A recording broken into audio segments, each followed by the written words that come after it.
I don't want to think about it like Amazon. That's the worst way to think about it. The world is getting crazier. People are acting more and more insane. The end of the world is tomorrow. Tomorrow. There's only one thing to do when the world is falling apart. Listen to Basil and Gonz as they discuss this week's news and events through the lens of Bible prophecy. You are listening to Canary Cry News Talk.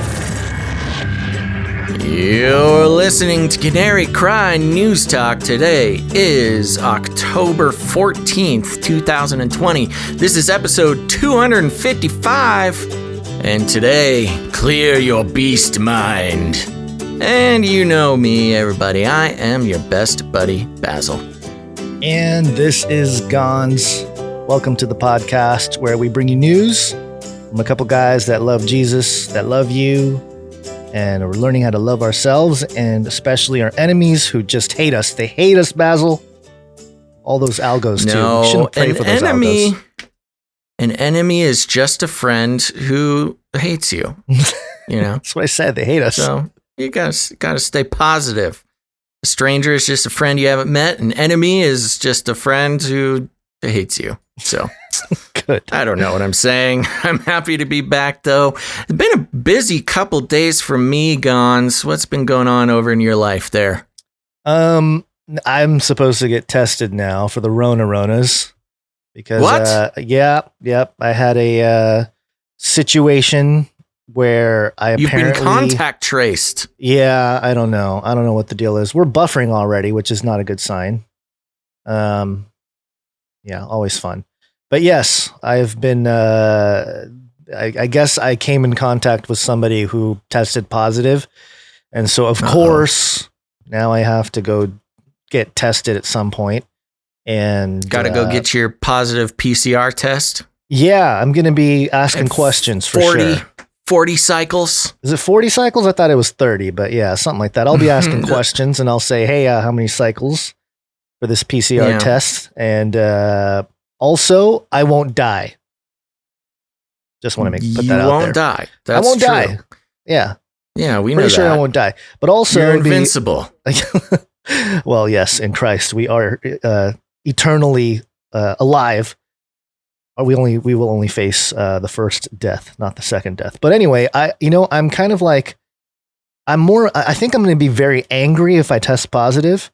Because it's like a flu. It's really nothing, but the consequences might be I won't be able to be with my wife when she has the baby.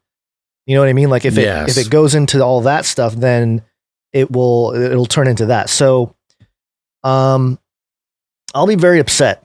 I'll let people know how upset I am if I do test positive and I get shut out from seeing the birth of my child. Because that's really the part of the control. Problem.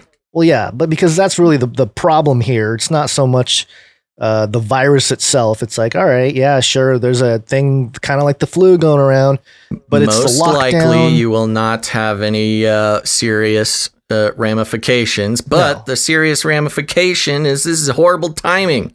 Horrible timing, and it's, again, no physical ramifications in terms of my health, more so like the totalitarian lockdown ramifications of the New World Order scientific dictatorship. So somebody it's asking, just a matter of time. Do I feel sick? No, I do not feel sick. I had a light headache, but I mean, that's a headache, you know? But it has been messing with my head today. We all have headaches, man. I know. I get a headache every show. Well, you do have a giant googly eyes that take in a lot of light, you know, so sure. In the VR world here, it's taken, I will say, overall, my brain has started to adapt to spending long periods of time in the VR space here. I don't know if that's for better or for worse, but, it is what it is. Well, we have the entirety of the Canary Cry Commandos, the Canary Cry family. Oh, and the Canary Cry producers. Everybody will be keeping you, Gonz, not just you and your health, but the obviously the health of your family, but also we'll pray that they keep the PCR test down to the correct amount of cycles as to not pick up any false positives. False positive would be almost worse than an actual positive at this point. Yeah. Because you would be being kept away from the birth of your child for nothing. I should have my whole jingle board on my phone or something. So if they say stuff to me, I can like, just instead of talk to them, I'll just play jingles at them, They're like, your test is positive. I'll be like, son of a bee sting. It's interesting because you are equipped with the knowledge about the PCR test. First, you can ask them like, oh, what kind of test is it? Is it a PCR test? And then you can ask them how many cycles they're going to do. And I don't know, if they're like, yeah, we'll run it through 40 cycles. You can just be like, well, my good friend George Washington, and you hold up a dollar bill, says you should do 27 cycles and see if that does it. You can do Abraham Lincoln if you're really feeling rich that day. Yeah, we'll see. Yeah, either that. Well, yeah. I'll go Andrew Jackson if I have to. I'd be like, hey, buddy. Don't make me call my friend Andrew Jackson. Yeah, George Washington isn't going to do much other than like Illuminati confirmed, Here's all-seeing eye on a piece of paper. There you go, buddy. Yeah. How about lower cycles on that test? All right. Make it happen. Make it so. Yeah, we'll see. I'll keep you guys posted. I had an exciting couple days. I spent some time helping out the community, did some charity work the past couple days. Yeah. And I got to say, I got really good at driving a forklift. Ooh. That's right. Working man Basil. Old hard knuckles Basil driving a forklift around. And it was very scary at first, but I watched a couple YouTube videos, don't worry. And by the end, I was a pro, man. Yeah, it's good to hear. A couple things. First off, there's a lot of like Basil haters. There's less now, but there's like some Basil haters out there. And, some people ask the question, like, is he even a Christian? Like that whole thing, even from people that have met you at conferences, that's been kind of the question, Yeah, we know what we're talking about. But the thing that people don't realize is the amount of community work you actually do, which is pretty significant. So people should know that. I'm not going to say more than that. Much. But yes, you are. Yes. You're better than I am when it comes to doing that kind of stuff. Well, I appreciate that very much. The second thing is, before you go on, I was getting on the freeway today, and I did see, and it just made me think of it. It wasn't a forklift, but it was one of those like, what are those things called? Those big scooper things with the big arm that scoops up dirt and picks it up. Like an excavator? Yeah. And they're doing some construction around the on-ramp of a freeway. It's like a loopy-loop on-ramp. And it was on the side of the hill, right above where cars go. And it was dropping dirt, on the side. And it just looked really sketchy to me. So I'm hoping, I don't go back and I see like a one of those things crushing cars. But those things are serious, man. I know. I have gotten, when I was a child, actually, I got to drive an excavator under the meticulous supervision of a professional.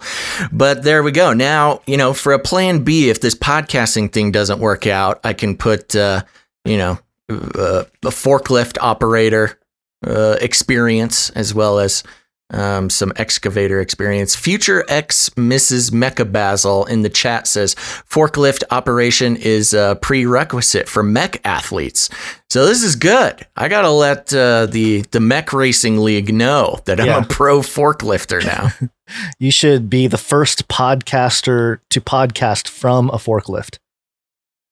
One of these days, just while you're forklifting. That's me. I'm all about pushing the envelope, progressing the industry. All the different crazy places that a podcast can be done. Right. Exactly. All right. Well, that's all the fun news for today. I think it's time to get in some updates. What do you say? Let's do it. Flippy update. Do you want fries with that? Did I lose you? Cool. Did I lose you? No. Did you not No. hear the jingle? Oh my gosh. I'm sorry. My brain is totally scrambled. I forgot we're doing a Flippy update. It's time for the Flippy update, everybody. That's right. If you're new to the show, let me explain to you. Flippy is the colloquial name for the disembodied robot arms that are taking our jobs, enslaving our children, and flirting with our spouses. We use talking about Flippy as a sort of a proxy conversation to continuously explore all the new and exciting ways that robots and AI are taking over the world and will soon be our loving robotic overlords. Today, I'm coming from news.yahoo.com, and the article reads, Google reveals mineral crop inspecting robots. Dun, dun, dun. What does that mean? Well, let's read about it. Google's parent company, Alphabet, has unveiled prototype robots that can inspect. You know, one interesting thing to note here, they say Google reveals mineral crop inspecting robots, and this happens all the time in these articles, but they always start out with Google's parent company, Alphabet, has unveiled prototype robots. Right. Well, you know, it's like they don't trust the public to know who Alphabet is. Well, number they have one, to drop yes. the Google name.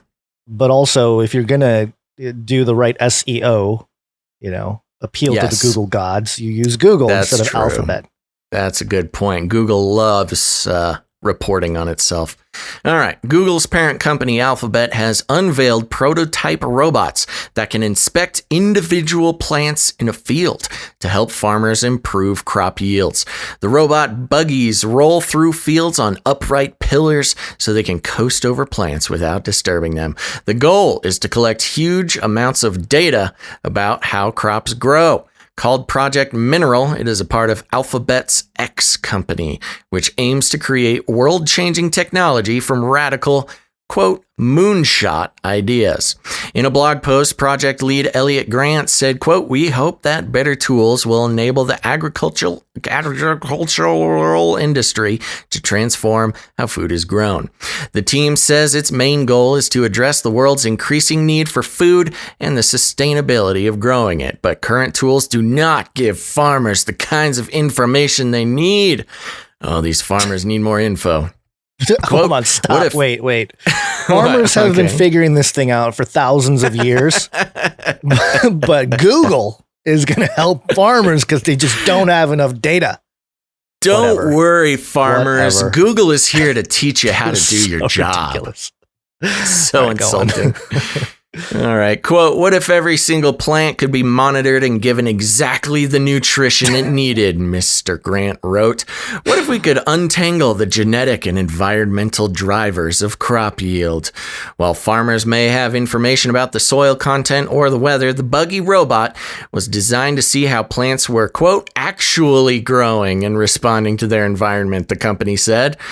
Quote continues, over the past few years, the plant buggy has trundled through strawberry fields in California and soybean fields in Illinois, gathering high-quality images of each plant and counting and classifying every berry and every bean. This is like this is like what they want to do with humans, but they're just testing the technology on plants and fruit.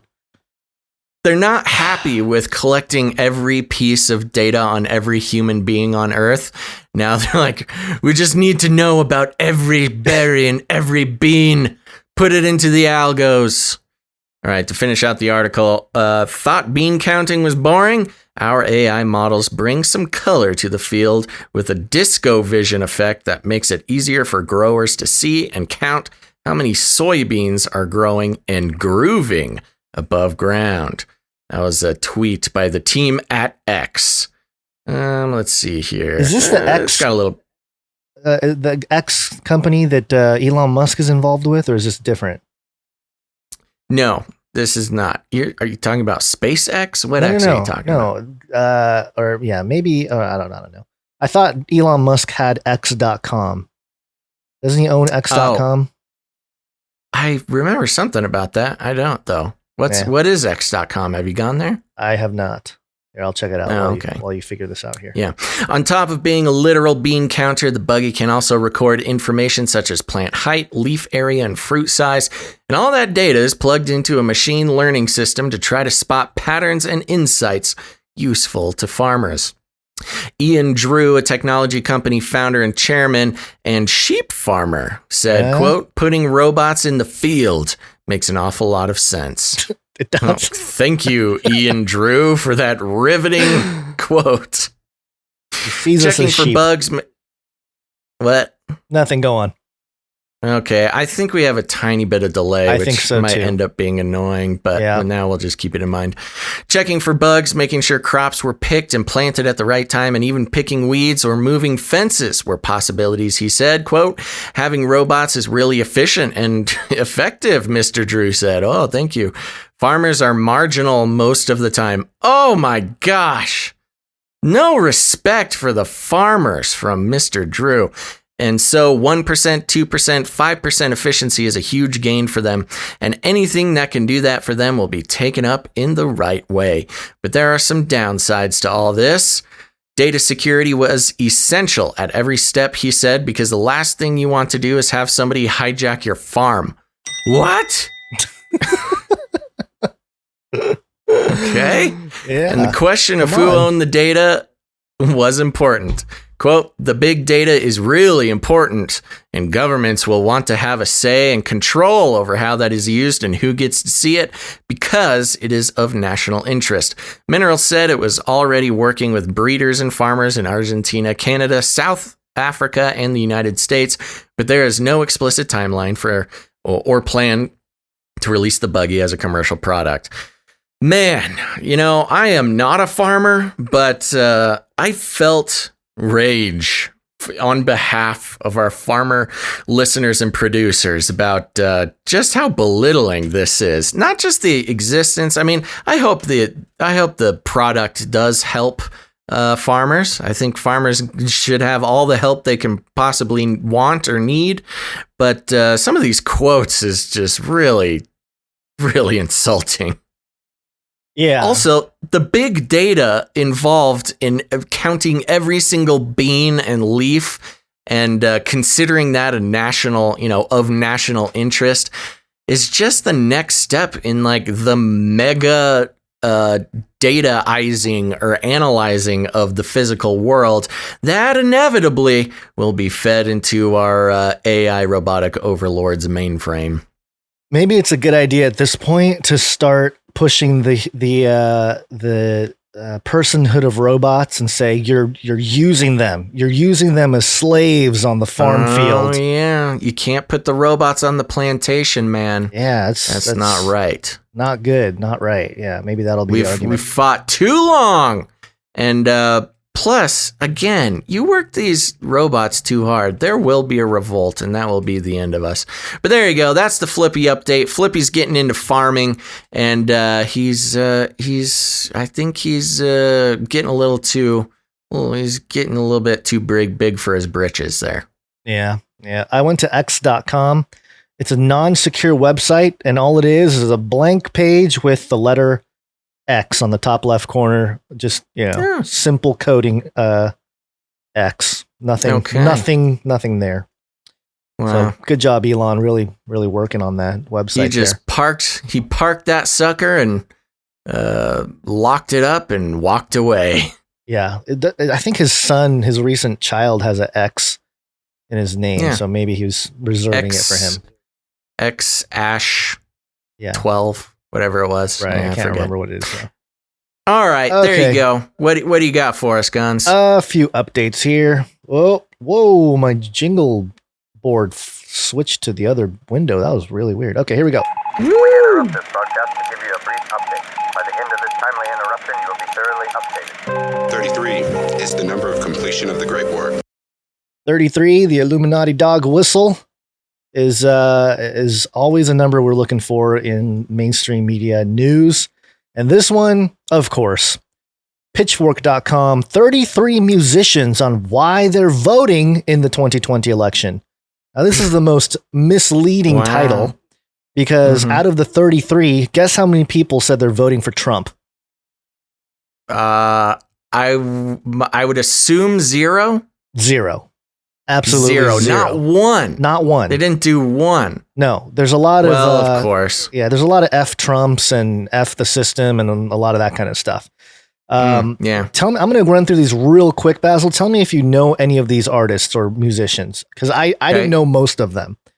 All right. Yaeji. Nope. Yaeji. No? Okay.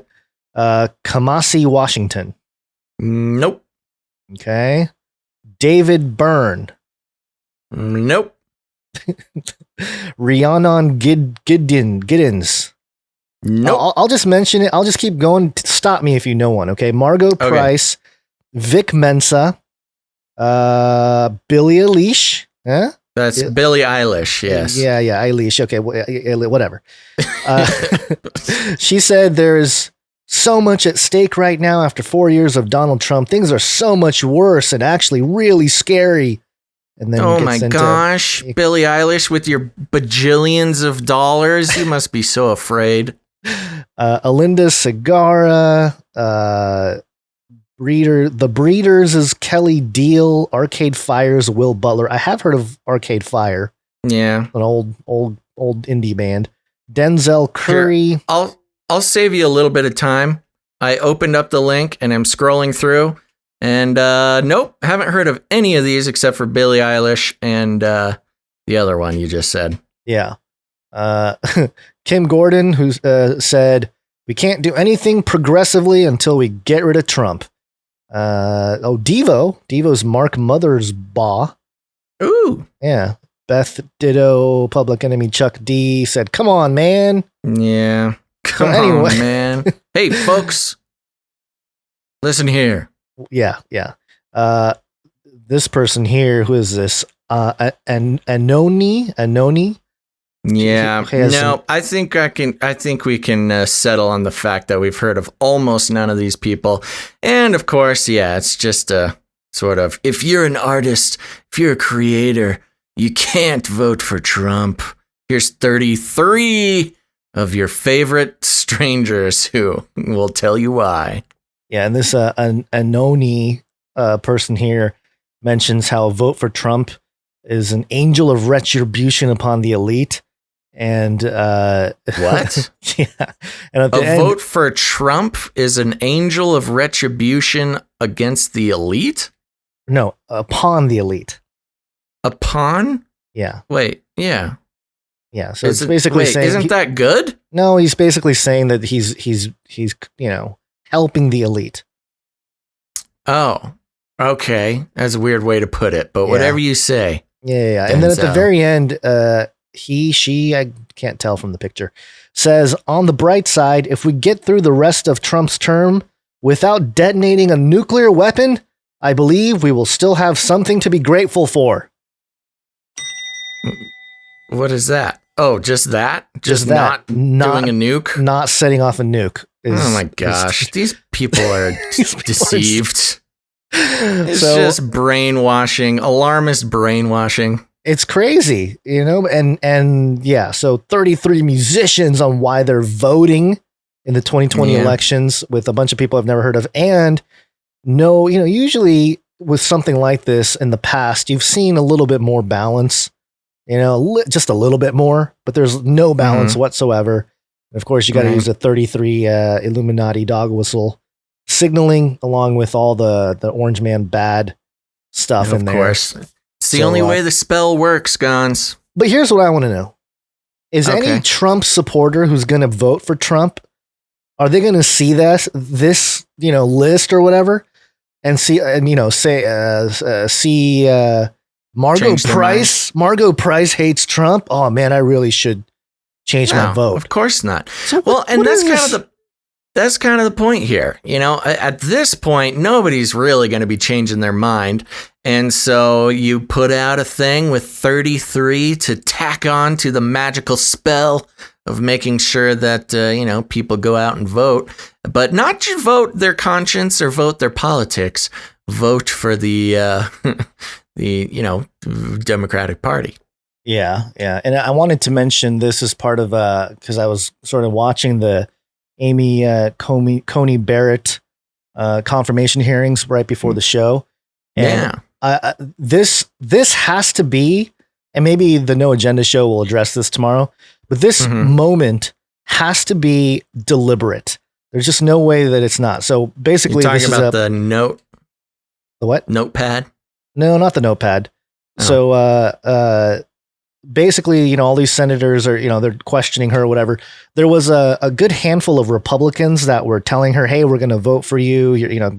You're basically what we're looking for, blah, blah, blah. And so this one senator, I think it's Blumenthal, is asking a question. And I tried to stop it. Hopefully this works. But listen to what happens here. And from the pro-choice caucus. Without objection. Thank you. There are a couple of loose ends that I'd like to clarify from our conversation of yesterday. First of all, he's asking the question. Our discussion of the Second Amendment, we both made reference to the Third Circuit and its ruling on whether or not individuals convicted of a crime could possess a firearm.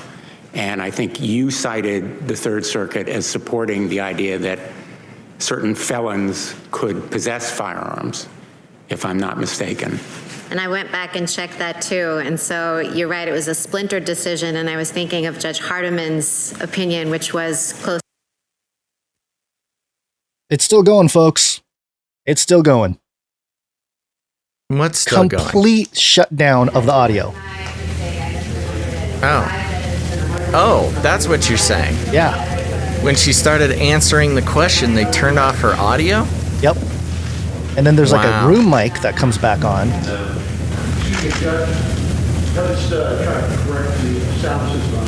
And they're trying to tell her to try to turn the mic back on. The senator's question, the Supreme Court nominee, Judge Amy Coney Barrett, they're having some audio difficulties. I'm Harris Faulkner handling. Blah, blah, blah. Right. Audio.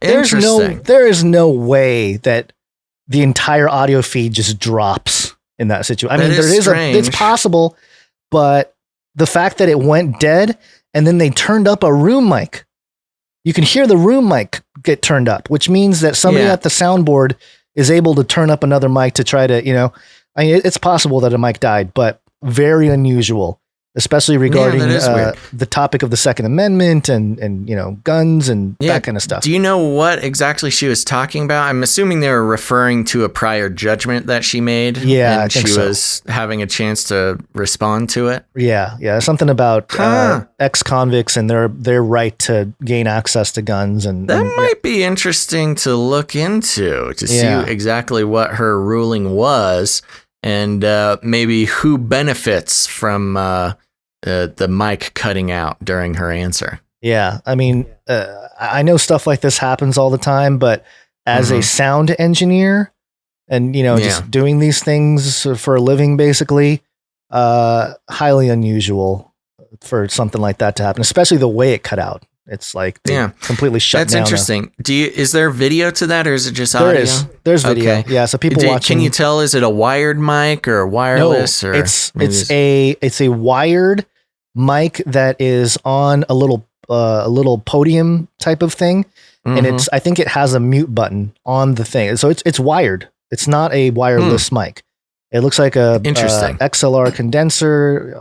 Getting all technical, but yeah, it's there's the only way it would have gone out is if literally somebody at the soundboard shut it off, hit mute or something, or there was some kind of power surge, I guess. But if there was a power surge, you'd expect to see more things go out, lights, other type of things. So I would be interested in checking out the transcript of the hearing and see if they transcribed it, see if it made it into the script, or if that also got redacted or left out. I don't know. That's a really good point. Yeah. Somebody's saying or unplugged. Usually when mics are unplugged, you can tell. There's a little power surge sound. You'll hear it. You'll hear like a type of sound. So this one was more like I hit the mute button and everything goes silent. So anyway, just something to point out there. just wanted to throw that in there because I was watching this beforehand. And, there's always things going on, agendas that we don't know about that's playing out right before our eyes. So just thought I'd point that out for people out there. Another quick update. Shameful generation! This is ctvnews.ca. 11-year-old charged in Louisiana after allegedly stealing school bus engaging in police chase. Did you hear about this, Basil? No, you didn't hear about this. An 11-year-old boy in Louisiana is facing multiple charges after allegedly stealing a school bus and taking it for a joyride. Police in Baton Rouge, Louisiana allege the preteen saw the bus at an early childhood education center, figured out how to turn it on, and began driving. Oh my gosh. Yeah. Wow. And there's some video. Bold move. Yeah, bold move, kiddo.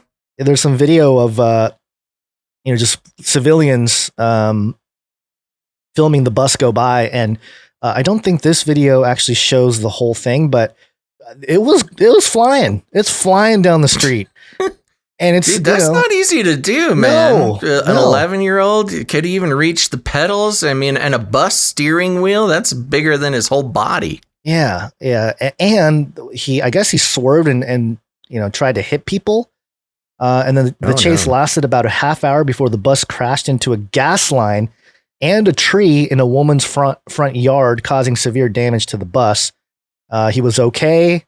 I don't think there was any injuries. So, thank God nobody got hurt. But what's going on? What's going on, Basil? It's those dang video games again. Maybe. Always making kids steal the school buses. Is that what it is? Wow. Okay, back to more. I have no idea. It sounds like the kid needs a whooping. A whooping or, better parenting. I don't know. But yeah, I guess he's being tried as a juvenile. Same thing. Same. Sorry, he's being tried as an adult? No, as a juvenile. Oh, okay. Got it. He's Good. 11. He is a juvenile. What's going to happen if like a 11's pretty young? Little 11-year-old squirrel brain. Yeah, 11's pretty young. I wonder what's going to happen if 6, 7, 8-year-olds start doing stuff like this.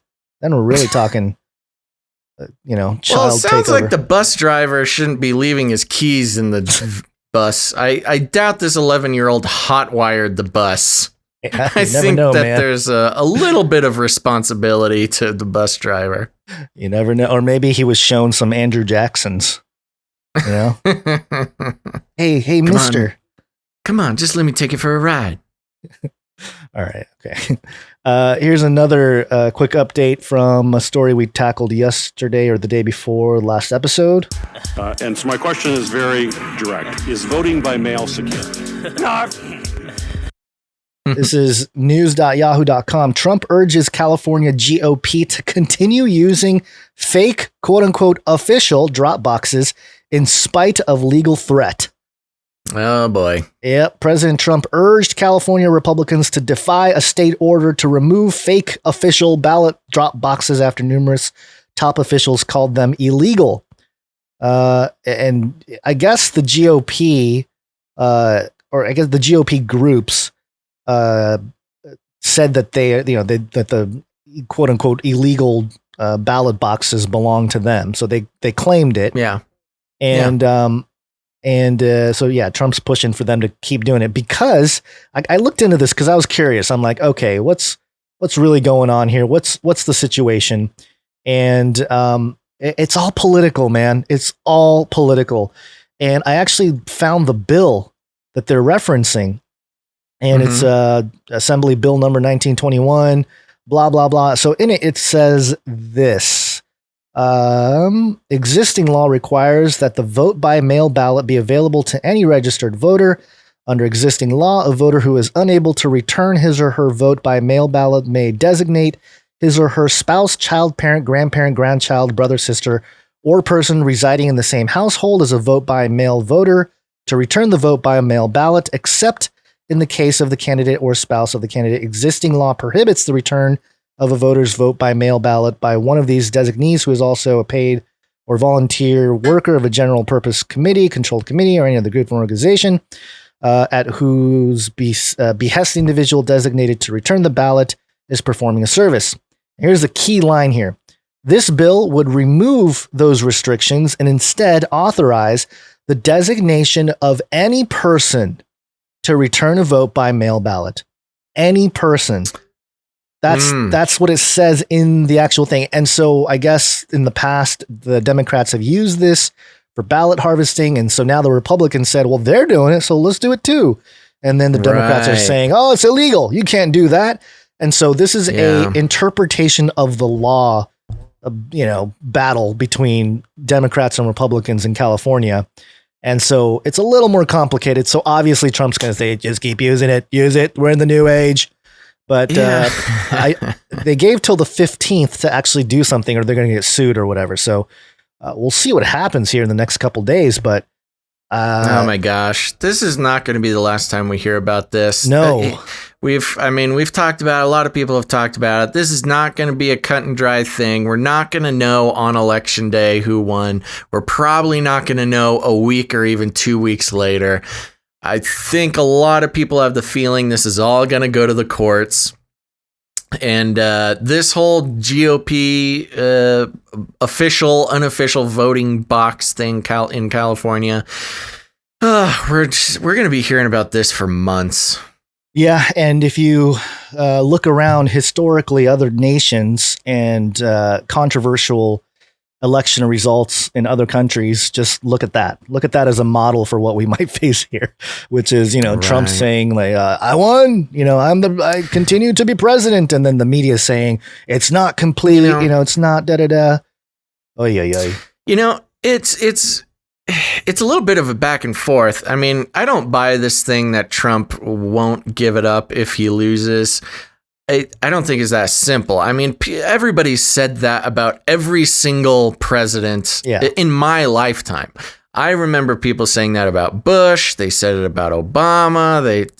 I was too young to know if they said it about Bill Clinton. But every time that there's an election, it's always, oh, he won't give up power. He won't give up power. We're turning into a tyranny. Well, we have slowly been, the tyranny has been ramping up for sure, but I don't know. If anybody wouldn't give up power, it'd probably be Trump, but it's not as cut and dry as like, oh, Joe Biden won, so Trump, isn't giving up power or whatever. This whole thing is going to be so screwy, so complicated. There's going to be so much sort of cloak and dagger going on with these ballots. It's going to be a mess. I guess I'm not saying anything new here, but just to vent my frustration. So you're saying that the current law, technically does or does not allow for any third party to transport the ballot? Well, it depends on how you define any person. That's what it says. The new law, the bill, would authorize the designation of any person to return a vote by mail ballot. So it said would, though, so it's not actually passed. That's no. This was the bill. This was the bill that was presented in 2016. I think it was passed. Approved by Governor September 29, 2016. So, this is it was approved. So, this has been the law for the last 4 years. So it's basically legal ballot harvesting. Yeah, that's why the Republicans probably or the GOP did this. Yeah. I think they were trying to prove a point maybe, but either way, it was one of those strategies like, well, you guys did it, so we're going to do it, equal playing ground or whatever. Right. And, but then now the Democrats are like, well, you're breaking the law. And it's like, well, it says in the law that any person can do it. So it's a mess. Interesting. Absolute mess. Yeah. Oh, boy. Right. Yeah. It'll be fun the next few months. Sure. All right. One more quick update news here before we get into one of the main stories. Welcome to Chinese News! CNBC.com, China hands out $1.5 million of its digital currency in one of the country's biggest public tests. And so it says here, just the bullet points. Last week, the government in Shenzhen carried out a lottery to give away a total of 10 million yuan, about $1.5 million worth of the digital currency. The winners can now download a digital renminbi app to receive the digital yuan and spend it at over 3,000 merchants in a particular district of Shenzhen. The digital yuan is not a cryptocurrency like Bitcoin. Instead, it is issued and controlled by the People's Bank of China, the country's central bank. And this is very much, I think, what we are, or we might see in the United States in terms of getting stimulus money to the hands of the people quicker, things like that. So I think this is the digital dollar. The digital dollar. And that's a good thing to clear up too, just real quick. Yeah. When we talk about the digital dollar, oftentimes maybe we'll call it a cryptocurrency. A lot of people have referred to it as a cryptocurrency. It is technically a digital currency, but it's it's not a cryptocurrency in its true form, being decentralized and not controlled. So right. And that's what we're going to see with the digital dollar. Did we ever get a confirmation if that was actually going through in January? I don't know about the confirmation, but I think I sent you the bill that was introduced in March. That I did read through the bill. Yeah, the Fed app, and so you basically you tie in your social security number to an app, federally commissioned app, and then based on that you can receive money from the government directly instead of waiting for a while. But the problem through with that, the post office in America, post office, yeah. The problem is that just as easily they can hand money to you, they can just take it away. And that's part of it. The problem with a centralized cryptocurrency is that it is controlled in one central location. There's a central point of failure, if you will, or just a central brain controlling it all instead of decentralized. Yeah, it's controlled. I want to mention Isaiah 42:14 in the chat says it is still blockchain tech. I read through the bill and I could not find the word blockchain. Interesting. I'm not sure if they're going to do it on the blockchain. It seems like maybe I should pull it up again and re-look at it. But yeah, I read through the whole bill because I was interested to see how are they going to run this cryptocurrency or whatever. Right. I could not, they don't mention cryptocurrency. I don't even think they mention blockchain. They just call it a digital currency, which it doesn't have to be on the blockchain to be, to do this, to do the digital dollar thing. In fact, it would probably be better for them to not do it on the blockchain, so they can control it easier and there's less immutability and transparency, because that's certainly not what the government wants out of this. Right. Yeah. The blockchain will allow, it's an immutable ledger, which basically, you won't be able to, or if you do reverse a transaction, it'll all be recorded. It's amended. Yeah. So it's I know we get technical into the weeds a little bit here, but it's interesting to watch and to see, because you can still have blockchain and still have it be centralized. It's just the mode of the ledger. Right. Now we're just getting into tech talk. We'll save that for the Tech Talk podcast. I do want to mention again, because we have more people tuning in live here. Thanks for being here, everybody. Why don't you give a thumbs up or a like or whatever, wherever you're watching, give us a little something, give the algorithms a boost. I know there's some confusion on whether or not that helps. We're playing around with some algorithms today. So help us out, give us that thumbs up, share the show, do something like that. We'll see if it does anything by the end of the show. Okay, Sweet. Gonz, you want to get into our main stories? Let's do it. And this first one. Got hairy legs. Got hairy legs. Cup of Joe got hairy legs. Okay, let's get a little update here with not Biden in the presidential campaign sense, but let's check on the family tree here. I'm over here on NewYorkPost.com, so take that for what you will.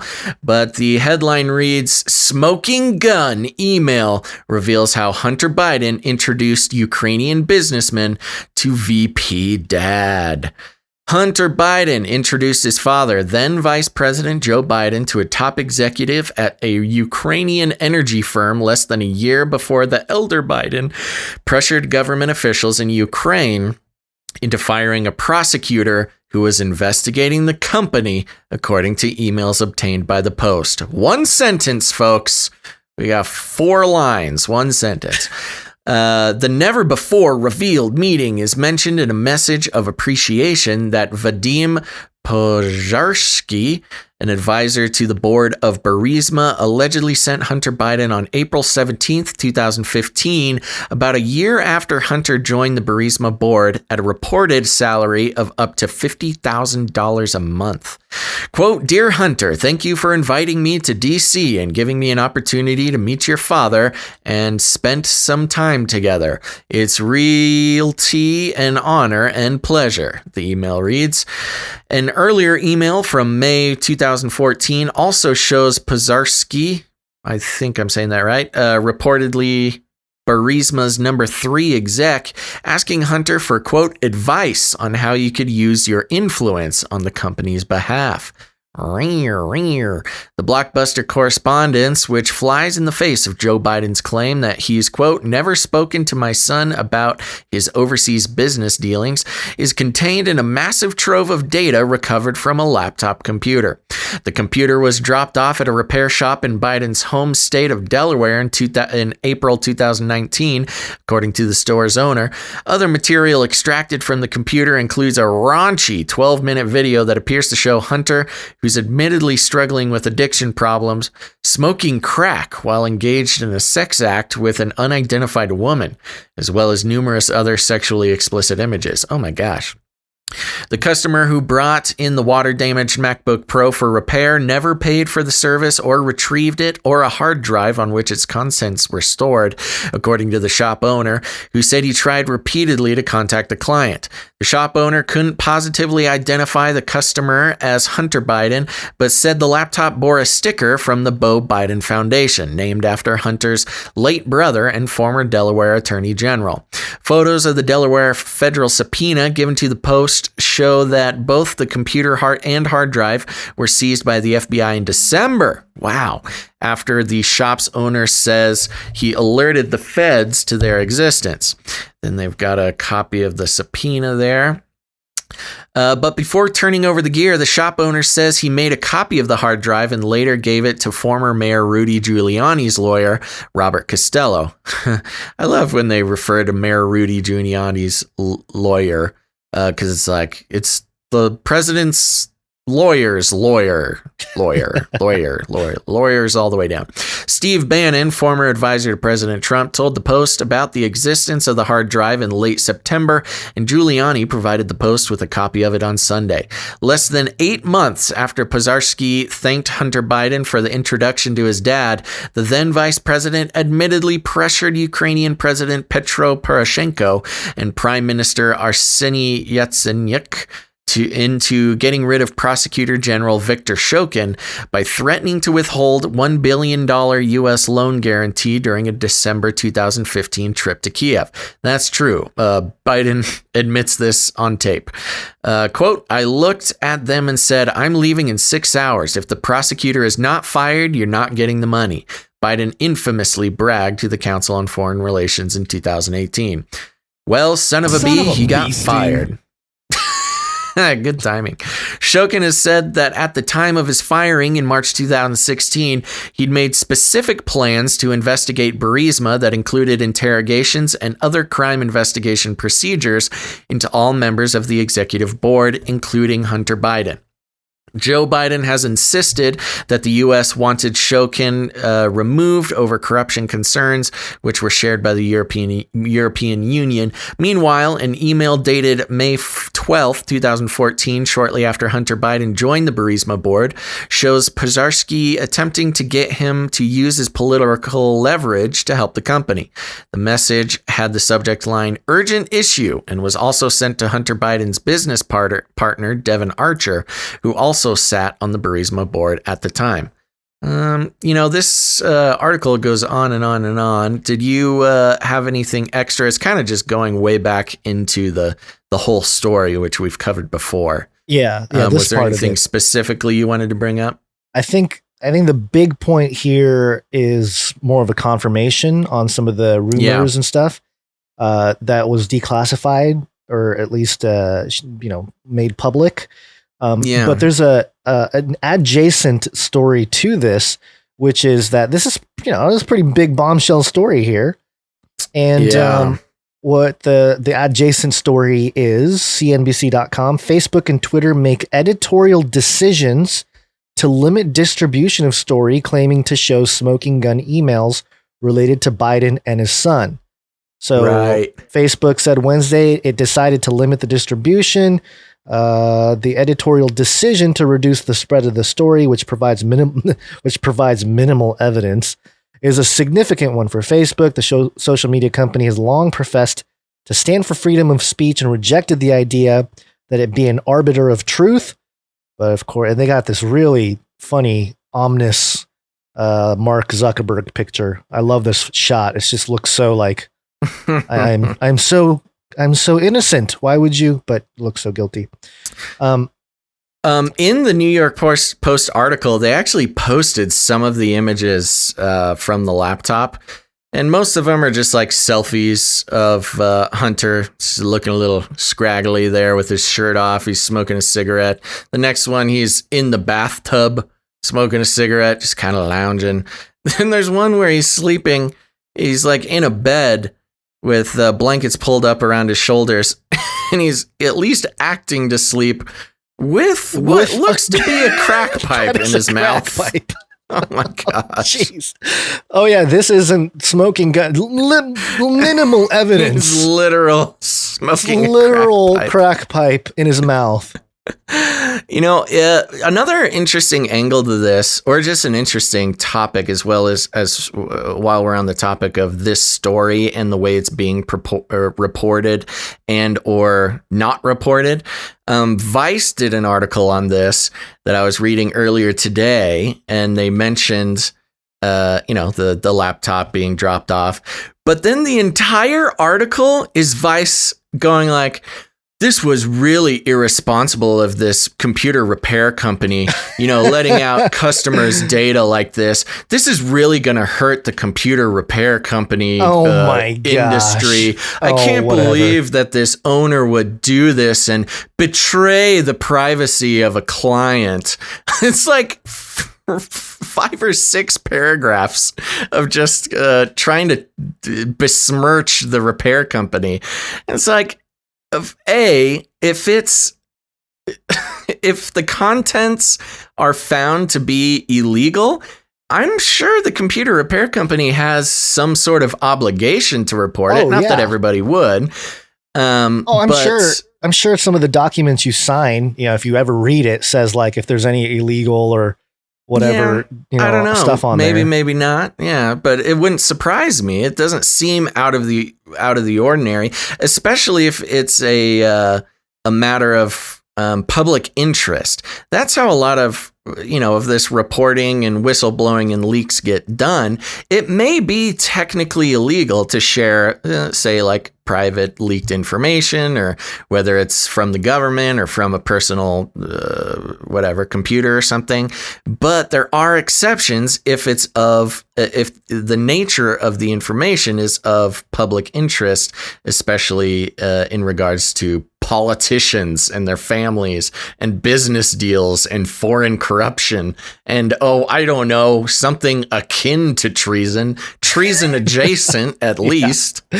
Yeah. This quote is fantastic by Andy Stone, a spokesman for Facebook, who tweeted this. Just so if you had any doubt that all these companies are in better, he tweeted this quote, while I will not, let me start over. Quote, while I will intentionally not link to the New York Post, I want to be clear that this story is eligible to be fact-checked by Facebook's third-party fact-checking partners.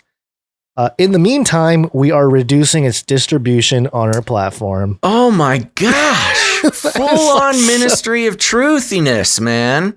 That's crazy. That's insane. Like, wow. It's eligible to be fact-checked. Like, come on. He's basically just saying, yeah, we don't like this story because we want Biden to win the election, so we're not going to let people share. We're going to censor it. It's basically in so many words. Wow. That's exactly what he's saying. I mean, that is ridiculous. Well, now if in, let's just say, okay, we're putting on the tinfoil hats now. We're just playing around with ideas, everybody. If indeed Biden, whether it be Hunter and or Joe, are, involved in some sort of treason adjacent activity, and if indeed it is true that Biden, used his vice presidential power for personal gain and the personal gain of his family, Facebook intentionally censoring that information would make, I believe, there would be a case to make that Facebook would be maybe not a full-on accomplice, but some sort of party to the crime for, limiting evidence or something. Yeah, but that's my non-professional lawyerness. But I hear you. I don't think it's going to happen. It's nothing will happen. But I mean, in the eyes of God, perhaps. Yeah, well, that's what I was going to say is like, can you imagine? I really, I hope that Jesus does return in our lifetime. I mean, I want to see that court, where Jesus is pointing stuff out and he's got his case, and he's all truth shall come to light sometime. Yeah. Very good. So yeah, all right, well, there you go. There's your little hairy legs Biden update. Yeah, I mean, I don't know who's voting for this guy other than people that hate Trump. Not that voting for Trump is so much better, but just that this type of info is out there. Choose your master. Yeah, exactly. It's a slugfest right now. It's pretty outrageous. Yeah, it really is getting intense. And not to be outdone, we will launch a new age. This is Daily Beast. So now we're jumping on the opposite end of the spectrum. Go ahead. Real quick, Future X Mrs. Mechabasil coming in with the facts today. Accessory after the fact was the term I was looking for. There you go. Okay, so this is dailybeast.com. Trump touts Falconer's Benghazi blood sacrifice conspiracy theory. And the Daily Beast... What? Yeah, the Daily Beast has this under the label, "So Wicked." Oh, the Daily Beast. Okay, do you know about the Falconers? No. Benghazi blood. You don't know about this? In regards to Benghazi, I don't remember anything about Falconeers. Okay, so I'll read this article here. President Donald Trump backed a budding conspiracy theory on Tuesday that 4 Americans were killed in the 2012 Benghazi attack to cover up the blood sacrifice of Navy SEALs and the quote-unquote fact that Osama bin Laden is still alive, marking what is perhaps the president's strangest brush yet with far-right conspiracy theories. Trump's promotion of the new Benghazi conspiracy theory, which is fast gaining traction on the far right, came in the form of a retweet of a QAnon believer pushing the claim. The president's backing helped push the tweet about Benghazi above 14,000 tweets. Trump retweeted another video. Trump retweeted another video about the conspiracy theory later on Tuesday night, marking the second time he had promoted the Benghazi claims on Twitter. And I think this is the tweet. It says, Biden and Obama may have had SEAL Team 6 killed. Explosive CIF whistleblower exposes Biden's alleged role with the deaths of SEAL team, claims to have documented proof. The bizarre theory, which is, what is that? Outre? I don't know. That's a weird word. Outre, yeah. Outre, even by the standards of the right's usual Benghazi claims, also alleges that Osama bin Laden's body double, rather than the terrorist mastermind himself, was killed in 2011. All those claims come from a falconer who says he uncovered secrets about Al-Qaeda, Iran, and U.S. intelligence in his work as a falconer for Middle Eastern power players. Whoa, cool. Outre means highly unconventional, eccentric, or bizarre. Okay, there you go. Alan Howell Parrott, the subject of a 2010 documentary about his falconry called Feathered Cocaine, has shot to new fame on the right after a video interview with him played over the weekend at the American Priority Conference, a pro-Trump event held at Trump's Miami resort. In the video, Parrott, interviewed by conservative personality Nick No, and the father of a former Navy SEAL who died in Benghazi, makes a series of bizarre claims alleging collusion between Iran, former Vice President Joe Biden, and Hillary Clinton ahead of the attack. Parrott claims that Biden cut a deal with Iran to set up bin Laden's 2011 death in Pakistan. But when Iran double-crossed the United States and switched in a bin Laden body double, in Parrott's telling, Biden and Clinton arranged for a Navy SEAL helicopter to be shot down to keep the truth about the raid from getting out. The reference to a real-world helicopter attack in Afghanistan that killed 38 people, including 25 Navy SEALs. Quote, Vice President Biden paid with the blood of SEAL Team 6, Parrott said in the video. He spent their blood like currency. Later in the video, No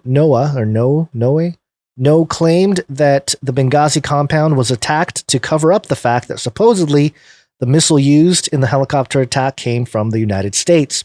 It's just so wicked, Parrott said in the video, adding that he has terabytes of evidence to prove the conspiracy theory to Trump. Ordinarily, that's a lot of evidence. That's a lot, yeah. Ordinarily, this latest iteration of the Benghazi conspiracy would remain confined to the wilder parts of the internet, but Trump's endorsement shot it to national prominence, fueling the bizarre allegations about blood sacrifice and bin Laden body doubles. The tweet Trump reposted linked to an article about Parrott's claims on a little-known website called DHJH Media, written by blogger Carrie Donovan, who describes herself as an ex-community organizer who writes about cultural Marxism. While Trump apparently considers the new Benghazi conspiracy credible enough to retweet to his nearly 90 million followers, even Donovan is backing away from Parrott's claims. Quote, I have no proof that the whistleblower's claims are true, Donovan tweeted on Tuesday, a few hours after Trump retweeted her story. So there you go. I mean, Trump seems to be pushing some of these ideas out there. And, part of it is obviously a smear campaign against anything Biden related. But on the other hand, he's privy to some information that the rest of us aren't. And I would not be surprised whatsoever if there's some level of truth to the idea of a bin Laden body double getting killed. I mean, it was weird when they tossed his body overseas or whatever. It was like they didn't have a body. The whole thing was kind of messy to begin with. So, those theories have been floating around since the day it happened, for sure. So let me get this straight: the falconer is the whistleblower source. Yeah, that's what it says in this article. I don't know the full sort of the full Who thing. is this guy? Is he just a guy, or is he in the government? Is he from Afghanistan? Who is this falconer? Yeah, I think he's from, or he at least served. What did it say here in the article? Let me try to find that. I missed it. I was trying to go back and look for it. We got yeah. Word search, falconer. He was a falconer for Middle Eastern power players.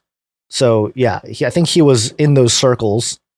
I mean, I don't know. Crazy gig. I was gonna say I don't know what what kind of. Not sure what that means. Yeah, I don't know what that means in terms of maybe. Why do the power players need a falcon? Hey. Anyways, why are you offending other cultures, Basil? It's I'm just curious. I want to learn. I'm here to learn. Yeah, this is very interesting. This is one of those ones. Here's the thing you gotta keep in mind, and everybody here knows this, but it's what gets lost all the time when it comes to normies and trying to interact with conspiracy theories is like there are known declassified official conspiracies that have been revealed and have now become a part of history. The fact that you haven't heard about it before or that it sounds crazy does not automatically mean it's false. Right. And what would it take for these people to... I was thinking about this today, if I may just ramble for a second. we're in such a crazy situation as human beings on Earth right now, because we're now in a situation where we've been, for instance, mainstream media will complain that, people don't trust authorities anymore. Nobody listens to the official experts, that kind of talk. Yet it is the mainstream media who has convinced everybody that they shouldn't trust the president of the United States. Like the basically top authority of everything in the world, more or less. Now, of course, that's hyperbole, but you get the point. So they're like complaining, you don't trust authority. Don't trust the most authoritative person in the world, but you have to trust authority. I mean, our authority, not his authority. It's like we're trained, or people are trained, to not trust a single thing that Trump says. Now, whether or not this particular theory is true or not, I have no idea. It gets a little wild. And of course, there was a lot of fishy stuff regarding Benghazi and the Osama bin Laden assassination. Both of those were highly secretive, highly fishy. And of course, if you think that they have told you everything about it, you're just being very silly. Of course, there's secrets that we'll never know. And who knows? Maybe the secret is that this falconer was, I don't know. There? I'm not sure where the claim comes from, but believe the falconer. Or don't, whatever. Yeah, I hear you. I think, there's a whole epistemological crisis on who to believe, what outlets to believe, the traditional, and this is all part of the Smith-Mundt Modernization Act. It's really the I don't know, the catalyst that turned all of this into a sort of a craze, psychotic, I don't know, psychosis for everybody type of situation here in terms of, information. But amongst that are still, true information that's being brought to light. But it's the problem with this type of thing is that it also discredits, or at least fuels skepticism for even the true information. And that's part of the whole idea from whatever that may be. Yeah, whatever it may be, it doesn't matter, because if you can question everything, then you can even question true things. And so I think that there's with this sort of thing, I haven't done the deep dive in the Benghazi situation, so I don't know exactly, but I haven't done it in a long time, at least. It's been a while, yeah. But I would suggest that perhaps as the president of the United States, Trump has some kind of intel that would lead him to at least throw this out there as a type of he's the highest ranking, secret information holder in the world. Of course he has more info than us, but that's another reason why to sow distrust in what he says. Isaiah 42:14 in the chat says, Basil, your falcon envy is showing. You got me, Isaiah. I am just jealous of this falconer. Yeah, I know. Well, not as cool as the, the other problem is anytime you try to Google any of this stuff, all you'll find is like football references, Atlanta Falcons. It's like, no, I don't want to hear about the Falcons, the football team. And of course, we all know that birds aren't real. Thank you, Gazel and Bonds in the chat. Very, very good point. So to summarize this story, let me summarize this. You tell me if I got it right or not. So a falconer, very high level falconer, a nobleman, a noble profession. Where would we be without the falconers? Is coming out whistleblowing, saying that Benghazi was a cover up for some sort of botched or shadowy facts about the Osama bin Laden raid. They're connected somehow. Right. Okay. Yes. I got it. Yeah. I understand now. Yep. Well, if Trump says it, I believe it. And that's all there is to it. So Jeez. Okay, then. You heard it here first. On the red team. Oh, no. Basil. Oh, no. Basil is dropped out. Rosewater 2020 has now been reduced to Trump 4 more years. Oh, no. MAGA. Oh, no. Who knows? All right. Well, you have anything else to say about this story? No, I don't. I forgot to mention an update story, but we'll do it after the break real quick. Okay, sounds good. Let's take a really quick break. It's break time!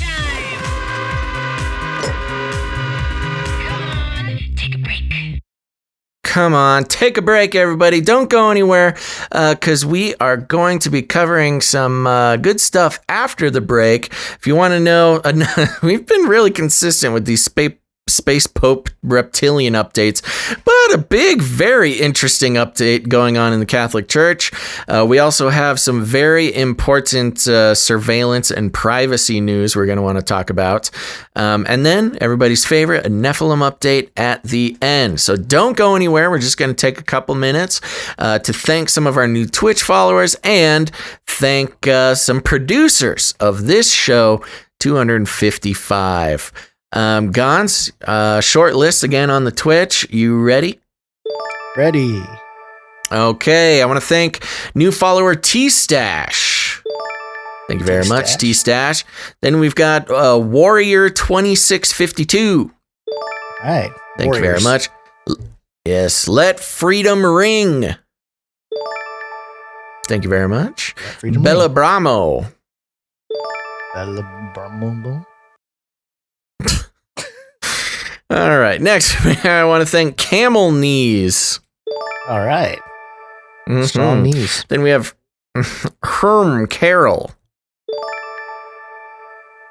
Last couple here, we've got Metal Lord 36. Whoa.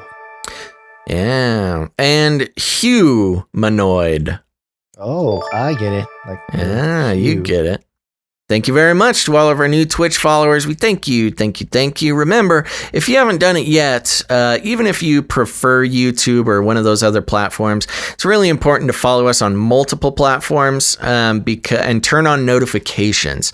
Of course, notifications going out is always difficult to get them in a timely manner, and following us on multiple platforms is the best way to guarantee you get the notification when a new episode is live. You don't want to miss it, so make sure to do that. Okay, next up, I'll take this very quick, brief moment to encourage you to hit the like button or the thumbs up or whatever. We're trying some experiments, getting behind the algos here. So thank you very much if you haven't done that. But it's time to thank some of our producers, Gonz. Producers. This is really good flavor you're adding there. And if you're new to the show, let me help you. Let me help you along. We are on the value for value model. You might notice we haven't done any advertising. We don't try to sell you an underwear subscription or a mattress or, I don't know, CBD oil or something. That's because we decided long ago that advertising is pretty much Lucifer's favorite tool for corrupting the world and corrupting otherwise integrity-rich content producers. Now, I'm not saying everybody who does advertising is, a big problem, but advertising and the big data behind it itself are the big problems. Y'all saw The Social Dilemma. Y'all know what I'm talking about. You've all heard podcasters. They have, 15-minute ad reads, beginning, middle, and end in order to support themselves. And I get it, man. The temptation is real. But the problem is the very concept of advertising incentivizes people like Gonz and I and other podcasters, content producers, to consider you, dear listener, a commodity. That's right, cattle, to be loaded up and collected in mass numbers so they can be sold for the personal profit of the content producer. Now, that's not necessarily a problem for everybody, but it's a problem for us. We just didn't like the idea of that. We truly do consider all Canary Cry listeners as family. We call it the Canary Cry family. And you, even if you're new, welcome to the family, to the Canary Cry family. That's right. And instead, we go on the value for value model, which is we do the show, we do the best we can, and we do it as consistently as we can. And if you get any value out of this show or any of our shows, you have the opportunity to put value back in. And we really cannot keep the system going without the generosity and participation of our producers. That's right. If you're getting educated or entertained, or you appreciate the analysis, or maybe you're hearing some news stories for the first time, you're welcome. If you get any value out of that stuff, please consider becoming a producer. People have been jumping on board. This year has been a great year. We've switched over to the value for value model, and we couldn't be happier. So, the first way that we recommend people can become a producer, I will say, Gonz, it is a little bit of a light day. So I'm gonna prepare your expectations now. But the first way to do it is to head over to patreon.com/CCNT for Canary Cry News Talk. That's patreon.com/CCNT. And I'm over here, Gonz. Let me do a little refresh. And I gotta say, keep those expectations low. No new producers since last show. In fact, we had one deletion. So a little sad over there on the Patreon today, but that's okay. Sometimes these days happen. It's Wednesday. It's hard to, get the motivation to become a producer of your favorite podcast when you're in the middle of the week like this. So that makes that segment quick. Also heading over to patreon.com/CanaryCryRadio. That's right. If you don't know, that's our other show. It's an interview style show. We recommend you check it out on your favorite podcatcher. Patreon.com/CanaryCryRadio. And good news, Gonz, we do have one new producer over there, and they are producer Zane. Zane. Thank you, Zane. Thank you very much, Zane. You saved our hurt feelings for this week. Thank you for producer Zane. And that's it for the Patreon. Remember, folks, you can go to patreon.com/CCNT or patreon.com/CanaryCryRadio. But if you don't like Patreon, that's okay. We support you.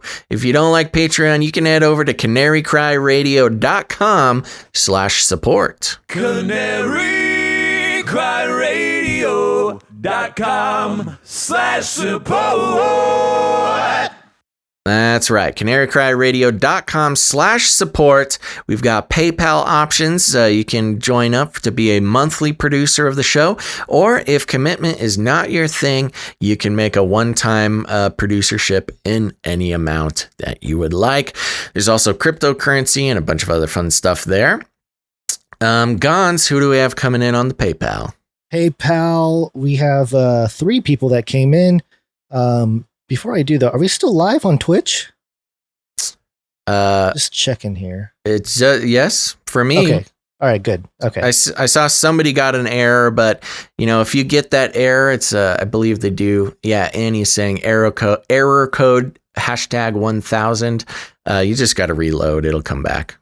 Okay. All right. I'm trying to reload on my little phone thing here, but it's not really working. But it's okay because we're here to thank some producers for pitching in. And the first producer I'd like to thank is Tristan. Thank you, Tristan. Thank you very much, producer Tristan. There was I saw Tristan's support come in twice. I don't know if that was supposed to be, they were trying to do it twice. If not, let us know. But either way, thank you so much for your support, Tristan.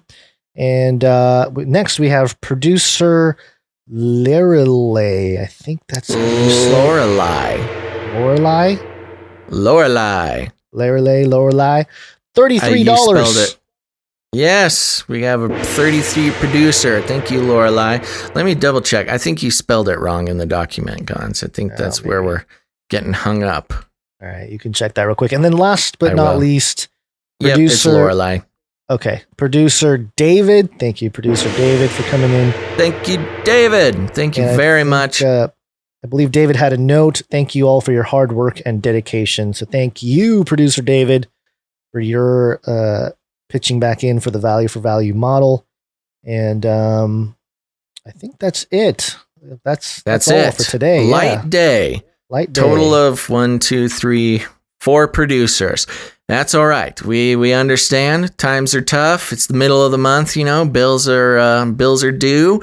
But in that case, please remember, if you've been thinking about becoming a producer, if the spirit leads, please consider going over to patreon.com/ccnt or CanaryCryRadio.com/support. CanaryCryRadio.com/support.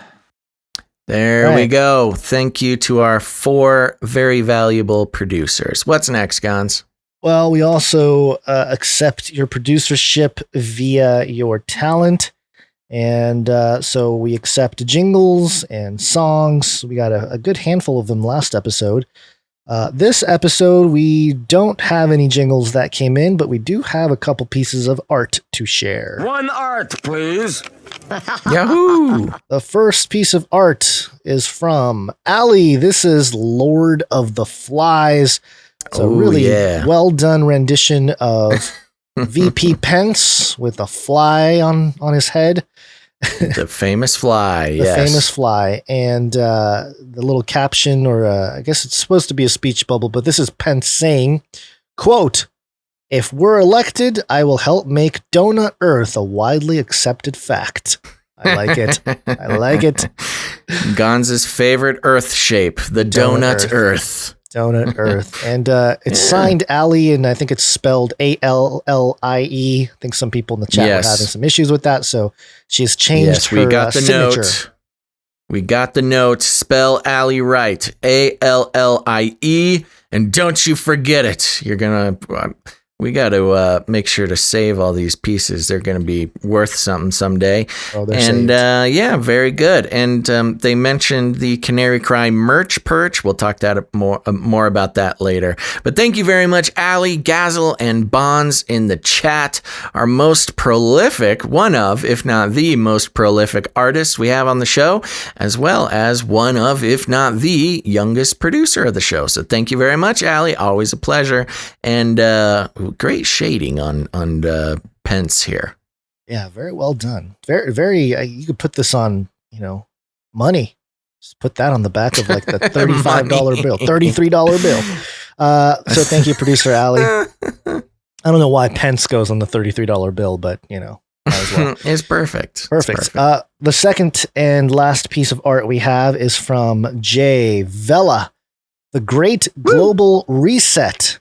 And hard to describe all that's going on here. You got digital banks. Can I give it a try? Go for it. Yes. In the usual Jay Vela fashion, we've got a collage, a mural, if you will, of touching on all sorts of topics. In the top left-hand corner there, I believe that is the Luciferase quantum dot tattoo applicator. Yes. We've also got some Bitcoin there, a vaccine syringe, titled The Great Global Reset, and you've got some pointy-eared sort of demon businessmen that are controlling, people, puppets, and also moving around, riot police and things like that. We've got some representations of banks and missile launching vehicles. We've got the globe with a sinister looking robed figure and a red dragon behind them, and a little satellite just waiting to rain fire, I'm sure. We've got the Pope there with his what is that double-headed bird symbol? It's like phoenix, the two-headed phoenix. Is it the two-headed phoenix symbol on top there? Yes. We've got a meteor coming straight towards everything. We've got a little an infant child, both hooked in with an electronic umbilical cord and some brain wiring there, of course. We need the transhumanism getting in there. And let's see here if I can make this a little bigger. Around the banks, we've got an angel. Oh, I'm trying so hard to see what that says. Can you read? Oh, what is it to gain the world, but to lose your soul? That's right. Proclaiming the folly of the financial system there. Very good. Jay Vela, thank you so much. Your style, your wit, the connections, all very valuable. We appreciate the art coming in. Yes, very well done. As always, thank you for all the producers out there. I do want to mention, if you are listening to the podcast version of the show and not watching live, make sure to check our, we have not been posting on Instagram, Gonz. And I just realized we have so much art now that I can start posting on the Instagram. I'm going to do that. Follow us. Just search CanaryCryRadio on Instagram. But we'll also be doing a big art post on the Facebook as well later today, hopefully. So if you want to see the art, make sure to tune in to some of the social media just to take a look. Or you can go to CanaryCryNewsTalk.com. All the art gets published with the show notes. Yes, and a quick thank you to producer That Night Wind. She let me know that it was a she, so thank you, That Night Wind. Oh, good to know. I'm glad I asked. She's the one that will leave timestamps as a pinned comment. I'll pin the comment on the Face Like the Sun channel. So if you ever want to skip around and just, find the stories you want to hear, you can do that. And I'm still surprised, I pin those comments on every episode, but we inevitably still get people posting like, why would you do a 2.5 hour show? Who has time to listen to 2.5 hours of your ranting? So you know me, Gonz, I'm not necessarily the YouTube pro like you are. Is it better to pin the comment or to put them into the description of the video? If I have an opportunity to do that, I will put it in the description. But I don't necessarily have access to a computer all the time at the moment. So if That Night Wind, I usually pin the comment from my phone. And I'm able to use my YouTube Studio app to just pin the comment, but I can't cut and paste stuff in there. It's a little bit harder to do with it's a little harder to open a YouTube browser or YouTube in the browser. And so, in theory, that's better because then it actually creates little, I don't know what they are. They're just little markers that get posted on the actual video timeline. So it's a step that I've done a couple times, but, just more steps, more things that I have to do if I, do that every time. So it's much easier to just pin it for now. But hopefully, as we go on here, we'll, I don't know. I'm dreading the day we have to change our website and re-archive everything. And, that'll be part of the process is to take all those timestamps and put it in a place that's a little bit more accessible for everybody if they want to go back and listen to things. But either way, thank you, That Night Wind. We really appreciate it. All your producership. Okay, there we go. Anything else, Gonz? Were you going to mention the Canary Cry merch perch or no? Yeah, Canary Cry merch perch. Make sure to go there. Now that we do not run that website, so do not send us emails regarding things about it. That is run by producer Dust. Put together the merch perch. If you're looking for your Canary Cry Radio merch, you can head over there. I believe that you just pay cost on those items, so keeps it affordable. But you are given an option to tip either Gonz and I, or you can tip the webmaster, or you can tip the artist. It's a great way to do it. Another, great reflection of how the Canary Cry family works.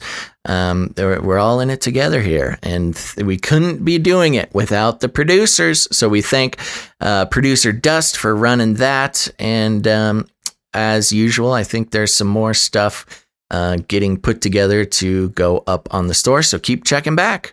CanaryCryMerchPerch.com. And I do want to mention real quick the Canary Cry prayer group, the Producers. You need to get connected with them. CanaryPrayer@gmail.com. You can send in requests or get involved, join the team, that sort of thing. Another aspect of the Canary Nation there. And there you go. That's all I got. Awesome. I always love it when people in the chat say something in a different language. And I think I'm seeing some Russian in there. I Looks don't know. like Russian, yeah. They're on to us. Yes, we're getting our KGB infiltrators. Russia. Whatever was said there. Okay, you ready to come out of the break here? Let's wake up. Yes, it's wake up time. Hey, yo, wake up. Okie dokie. Yo, wake up. Real quick, I wanted to do this because I forgot to do it during the update, and then we'll get into the rest of the stories here. But this is a 4 horsemen because it's Elon. Here we go. The 4 horsemen of the technopolis. Anytime you see the 4 horsemen, it's something special. Illuminatus! Elon Musk tweeted out on the 12th of October with devil horns, the devil horn emoji. The Illuminati, spelled Illumin with the word naughty, like Naughty. Yes, very clever, Elon. And I looked up what it means, like in the Urban Dictionary. Not show appropriate. That's always dangerous.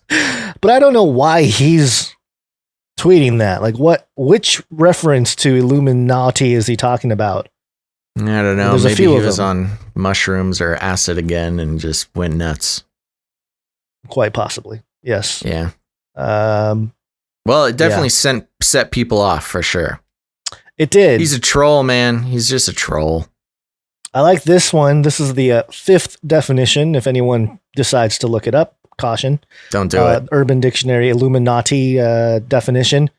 A group of emotionally immature, narcissistic, closet cases who act out on drugs and think their childish preoccupation, I'll skip that part, is highly evolved with intellect. There you go. That sounds about right. Wow. That sounds great. Or finding someone with a pedestrian hook or entwining of a pineal gland through social media that allows you to know they are the second last piece of your 1,000-piece puzzle. All right. Okay. Whatever that is. But Elon being Elon. And very good. Yeah. There you go. Good job, Elon. All right. You want me to take this story or you? Yes. Here? What do you think? Please take it. Okay. Coming from MSN.com, this is mirrored from CNN, so you know it's going to be good. The article is titled, Carlo Acutis, Teenager Could Become the First Millennial Saint. Whoa.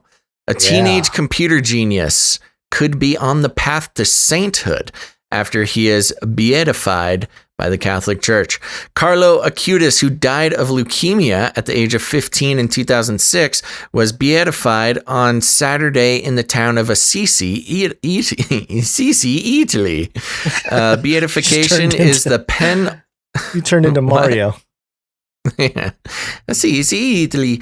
Beatification is the penultimate step, that's second to last step, in the sainthood process, and means the candidate can be referred to as blessed, and that one miracle has been confirmed in his or her name. Another miracle is required for canonization, the formal act of declaring someone a saint. That's very interesting. You can do a miracle, but if you want to be a saint, you got to do another one. The teenager used his taste for technology to create a website that traced the history of Eucharistic miracles, which has been used by more than 10,000 parishes worldwide, the Vatican said. According to the Vatican, Acutis was religious from a young age, despite his mother having only been to Mass 3 times in her life. The Vatican announced that Acutis would be beatified following claims that he cured a Brazilian boy suffering from a rare disease through intercession. Acutis was born in London to Italian parents before the family moved to Milan, where he lived until his death, the Vatican said. Acutis, described by the Vatican as a, quote, computer genius with a love for the Eucharist, is believed to be the youngest contemporary person who has been beatified. And I think that's the end of the article. Interesting. Yeah. Huh. I saw some other headlines that referred to him as teenage hacker becomes saint. And I thought I thought it was going to be something else. Yeah, I mean, it's I feel like they've glorified his computer programmer status a little bit, because all he did was sort of create like a spreadsheet, a website, a website, or like an Excel sheet that sort of documents an index, stuff. A list of miracles that have been done, basically. Right, and I guess it's been used by some of the heads, leaders in the Catholic Church. So, but there's an adjacent story to this, a little more creepy. This is from the Catholic News Agency, and this was published on the 2nd of October. Carlo Acutis raises question: what does it mean if a saint's body is incorrupt? And there's a photo here, of one of the older, I guess, bodies of Saint Rita of Cassia, and photos of the soon-to-be beatified Carlo Acutis have caused some confusion online. The body of a teen computer whiz was displayed for veneration in Assisi, Italy, Thursday. In the photo, Carlo's body appeared to be preserved from the natural process of decay after his death in 2006, and some thought that he could be incorrupt. Whoa. And that's really weird that they would do that.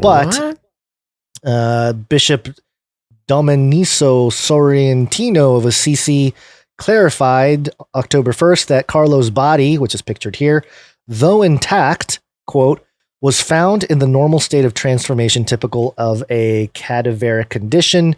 Carlo's body was arranged with dignity for its display for public veneration, and a silicon reconstruction of his face used, he said. And, this picture is like, this is what they use to display. I mean, it just looks like a kid that's asleep, to be honest with you. Yeah. Did they say there's a silicone thing over his face? I think, it's a silicon reconstruction of his face. Oh, okay. Yeah, I'm not really sure that counts as being incorruptible, but I think people are saying because they saw the picture, they didn't realize that it was a silicone thing. Oh, okay, got it. So they're going, "Oh my gosh, he's a saint." I see. Well, there's a couple of angles to this, Gonz, and I see some people in the chat pointing it out already. First of all, I think this is just, this is an interesting PR move, maybe to draw a younger generation to the church, to the Catholic Church. Because of course you got a bunch of young millennials and Generation Z more in particular. They're like, well, why would I care about all these old dead people? Why would I pray to all these, ancient people I'm not even sure existed? Well, don't worry, young people. Now we've got a young computer whiz that you can pray to or worship or however they do things over there. So a little bit of a PR move, get the younger crowd coming in. There's also an interesting point to be made. They're really pushing this computer whiz hacker angle on this kid. Yeah. It kind of lines up with a little bit of the sort of techno one world religion technocracy type of thing. I mean, I can't remember if I saw this in a movie or of a TV show or a sci-fi book or something. I can't remember, but there was a representation of a far-flung future cyberpunk type thing. And people who are like transhumanists or cyborgs or hackers or something were sort of worshipped as saints. And it kind of has that like futuristic sci-fi feel. And yet here we are. We're doing it. Yeah, for sure. I think that's really the angle here, which is that not just, the technocracy, but this is definitely the Catholic Church publicly dipping their toe into the whole idea of technology and how it's changed and how one can be, basically put in place of some kind of ascended, saint, if you will. Yeah. I mean, it's the way they Right. define it. You know, it's a little different how we define a saint, but yeah, very interesting how they did this. And do you see the display here, Basil, of the actual public veneration? Yeah.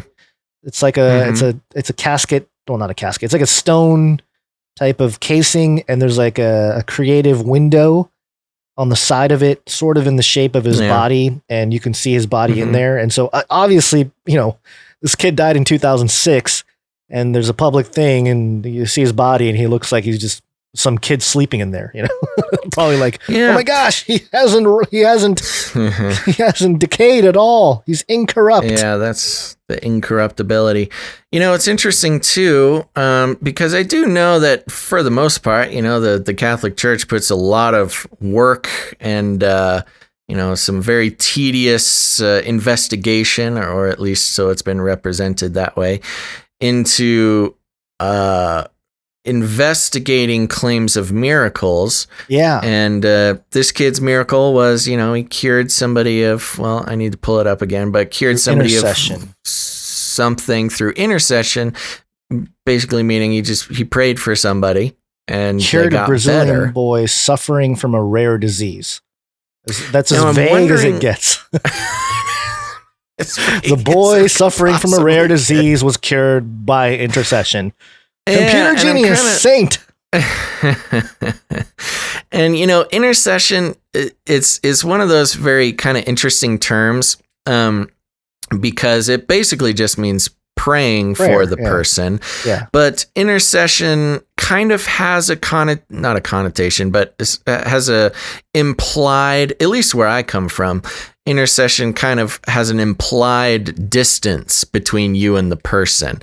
Not quite, you know, being in the same room, laying on of hands type of thing. Right. I'm sure that's a little bit flexible depending on people's, you know, traditions they come up with.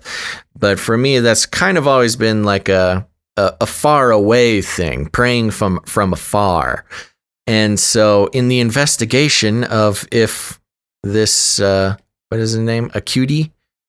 Oh, let me get it right. Oh, Acutis. I'm back on the Falconer article. Hold on, sorry. Falconer. Acutis. There we come. Just can't stay away from that Falconer. Acutis, yes. So yeah, it makes me wonder, was that like, oh, this kid was cured from a rare disease, and we do know that Carlo Acutis prayed for him, so therefore a miracle. Or was it, were they in the same place? I don't know. I don't have the details right in front of me. It's probably, you know, some kind of basic thing that like wowed the old elite Vatican people there. Where they're like, you know, oh, look, he emailed a kid in, where was it, Argentina? I was going to say, maybe he put the prayer on the blockchain, Gonz. Hey.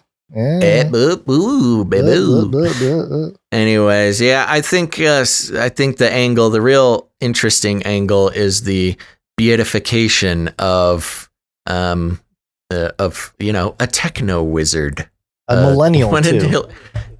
Yes. Is he a millennial? Yes, millennial saint. Yeah. So yeah, get the young people in there, elevate the status of, you know, computer whiz. What did Hillary call the techno experts? I don't know. She had a funny name she was referring to, you know, CIA analysts. She called them something funny. Anyways, there you go. Very interesting. We'll see. We'll see if he makes it. The problem is to become an actual saint, he needs to have 2 miracles under his belt, and he died 13 years ago. Maybe his second miracle is his resurrection. You know what? I wonder, and I think maybe incorruptibility does count as a second miracle. I think. Yeah. Interesting. Yeah, but they're claiming he's not. So I don't know. Anyways, very interesting development. Yeah, either way, it's as you said, I think it's a lot of PR, but yeah. Okay, moving on. We got a couple more stories here. Did you ever have the feeling that you were being watched? This story from 10.medium.com. One of the creepier pieces of art there. Clear conquered U.S. airports.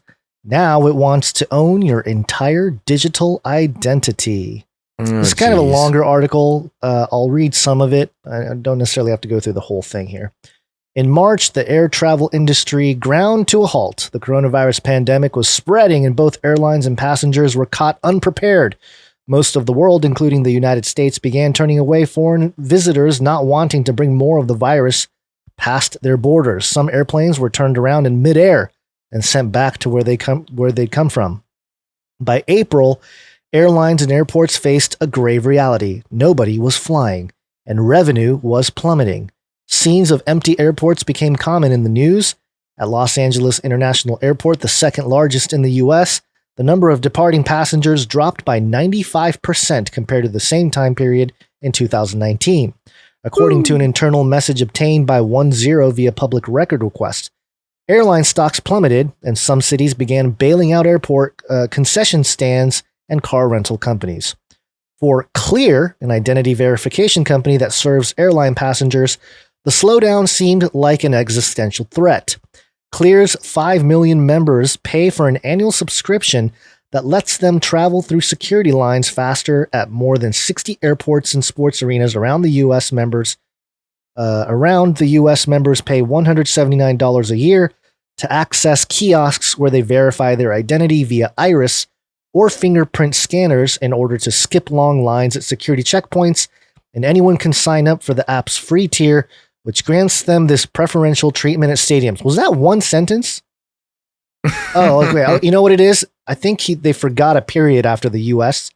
So I read it like it was just a continued sentence, but yeah, you got to put a second period there. Anyway, Clear's revenue from some of the airports where the company operates more than.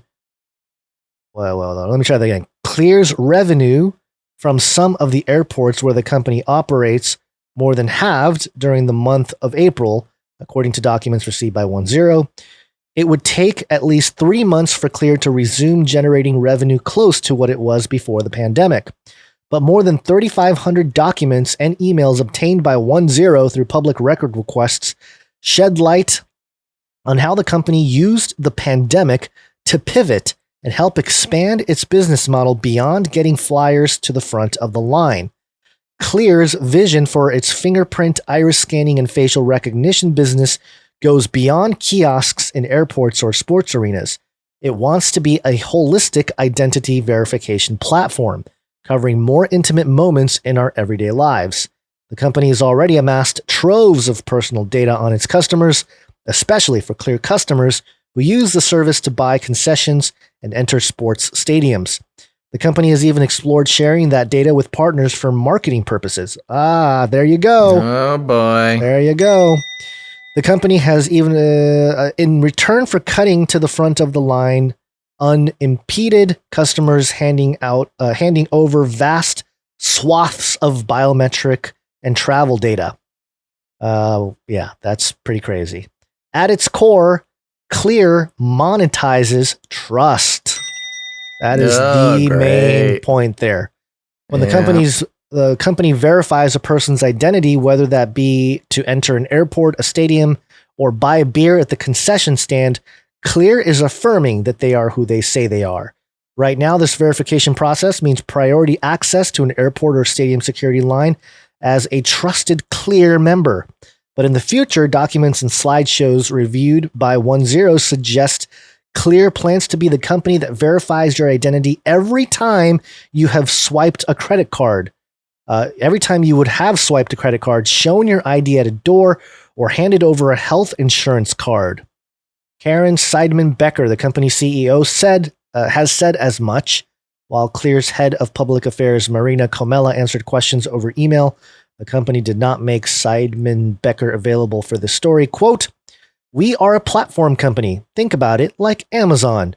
And we are, and the humans are the product." I don't want to think about it like Amazon. That's the worst way to think about it. "Once you register, you're tapping one click all the time," Seidman-Becker said during an onstage interview at a U.S. Chamber of Commerce event last year. Quote, "Enroll once at the airport. Now you can use it at Hertz. Now you can use it at sports stadiums. Now you can use it at the Seahawks to buy a beer. I think she means Seahawks, like the football team. That is the power of a platform. Now you think about adding hotels. Now you think about rideshare. You are your credit card when you enroll. Now you can think about buying or selling. Credit card. Oh my gosh. You cannot buy or sell without it. Okay.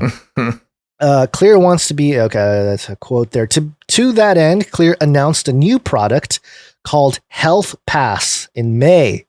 It takes Clear's main identity verification service and attaches a person's health information to their profile. Why would anybody do that? Why would anybody do that? Okay. Clear has pitched the product. Safety, Gonz. Yeah, safety schmasty. Clear has pitched the product to businesses that it never had formal relationships with before, including the National Hockey League, restaurant firms like Founders Table, and the 9/11 Memorial and Museum, according to the company's press releases. The Health Pass pitch went to familiar clients as well. On July 7th, Clear sent an email to executives at LA International Airport, according to documents. I'm going to skip every time. It says that establishing its vision for global security during the pandemic across a 16-slide presentation. The deck was called Helping Get America Moving. Hagam. I'm just saying the HGAM. And it laid out how Clear's new product would work through self-administered health quizzes and integrations with COVID testing labs. Clear's app would allow companies to monitor the health of staff and patrons of office buildings, hotels, restaurants, hospitals, sporting events, and of course, airports. Only those who are able to prove good health would gain access to these realms of public life with Clear's app as the arbiter. Basil, this is one of those super duper called it moments. I mean, we were saying, I mean, a lot of people were, but we were especially one to say early on in the whole pandemic thing, technology is going to rapidly increase and they're going to make it very difficult for us to go anywhere without some kind of check. And here's a little bit more. Clear was born of disaster, founded in the wake of the 9/11 attacks. Very much a problem, reaction, solution. Clear, originally known as Verified Identity Pass, rode a wave of new funding from Congress allocated to secure American airports from terrorist plots. The history isn't lost on the company. In its recent presentation on Health Pass, Clear compared coronavirus impact to the terrorist attack of 9/11. Quote, Clear was founded in the wake of 9/11 to help Americans feel safe and secure getting on airplanes. Our trusted opt-in service is well positioned to meet the challenge of Screening 2.0. Screening 2.0. Wow. Oh, no. Goes on a little bit, talks a little bit more about 9/11 and the difference between what Clear is doing according to VIP. Here it is. Okay, so, but that year, okay, this is 2008. Let me just start here. VIP looked a little bit different from what Clear is today. Instead of verifying your identity with an iris or fingerprint scan, members carried a special card that they would insert at kiosks in an airport. Brill raised more than $100 million and an estimated 200,000 people joined the VIP program by the late 2000s, according to Business Insider. At its peak in 2008, VIP operated in more than 20 airports. But that year, the company stumbled. An unencrypted company laptop containing personal information of 33,000 members. 33 alerts. Booyah. Was stolen. Really? Was it stolen? Really? And the TSA suspended the company's ability to register new customers in airports for about 2 weeks. Oh no, 2 weeks. We can't get your information for 2 weeks. Sideman Becker now says this episode is an urban myth and that there wasn't any personal information on the laptop. Brill left the company. Story. Yeah, Brill left the company in March 2009, and by the end of the year, Verified Identity Pass had filed for bankruptcy. Months later, two former billion-dollar hedge fund managers, having closed their funds in the wake of the recession, bought VIP for just $6 million with a novel idea, rehabilitating the service as a luxury tech brand. The Clear program would no longer just save you time. Now, it would unlock a lifestyle. Carolyn Seidman Becker, and Ken Cornick. Now the company's CEO and president respectively changed the name of the company to Clear and registered it under a parent company called All Clear. It kind of looks like AI Clear too, depending on how you read it. I think it's All Clear. Let's see, stuff about Bush. Since its rebirth, Clear has been lauded as a quintessential business success story. Yada, yada, yada. Some more interesting art. Today, Clear operates in 35 airports in the U.S., where its kiosks scan the irises and fingerprints of customers and send them to the front of security lines. The service is billed as a luxury time saver during one of the most stressful points in a long trip. Although, have they figured out what's going to happen if everybody has Clear? Now they're standing in lines to get verified. Well, that's the problem, ain't it? It works well when, the sheeple are just all waiting in regular line where you can just give them your biometric data. But I'm sure this is a progression, It'll be like, now that everybody has Clear, if you want to get to the front of the line now, stick this mark on your forehead or your right hand. And blah, blah, blah, some more revenue sharing topics. The company has also been partnering with stadiums since 2015. I don't know if there's that much more to the story. I think we got the crux of it. Well, we've done some reporting on Clear before, long ago. These are the ones, like I think the article mentioned, they usually put it right outside of the security area in the airport, especially big airports. And it's this little kiosk that says, "Want to skip the security line?" And of course you do. And if nobody's ever seen these things, they're pretty trippy.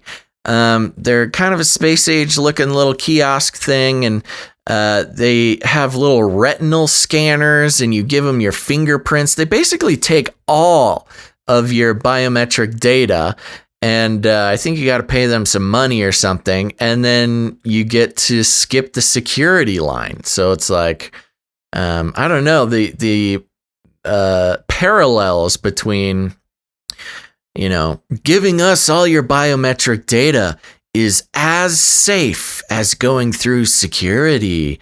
It's got that security for data transaction that, the mind controllers have been trying to push for a long time now. But it really is there's a lot of places that, you get your fingerprints, the government does it, every all that kind of stuff. But it was really one of the first commercial retinal scanners that you could come in contact with in the public. And this was the last one I saw must have been 3 years ago, something like that. So yeah, it's serious business, man. They really lock you down there. Yeah, it's pretty bad in terms of just the invasiveness of it all. It says here that they made a partnership with Budweiser to make the Bud Now machine. Quote, fingerprints down, checks you are over 21 and you have an authenticated payment, and it delivers you your beer in less than 20 seconds.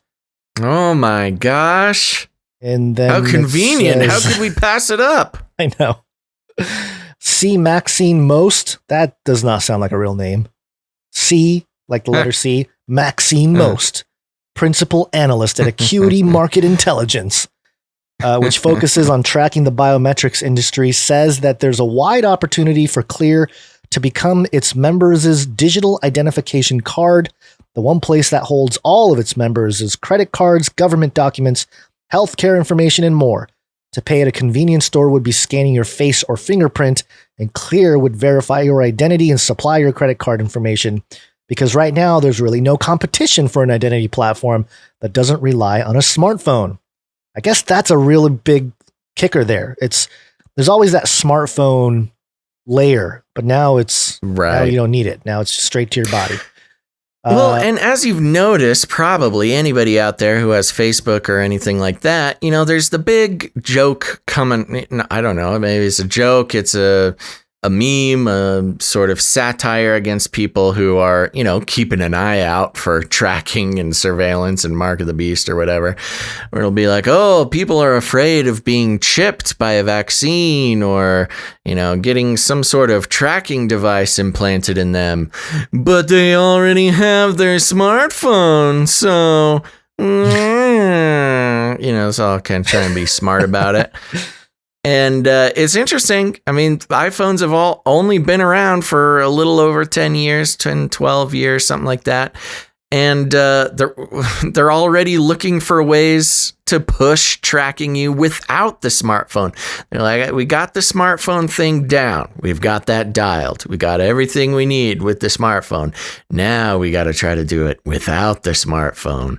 And that really is the biggest concern. I mean, yeah, we're all aware of the tracking that goes on with the smartphones, but there can always be more. That's kind of a big, I don't know, deception is kind of a strong word, that not quite the word I'm looking for, but I'll call it a deception. There's kind of a deception going on that like, oh, if you have an iPhone, then they already know everything about you, and surveillance could not be worse.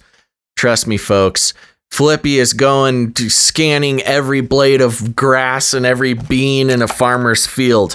There can always be more surveillance. Don't let them think that you're already, 100% locked in. There can always be more.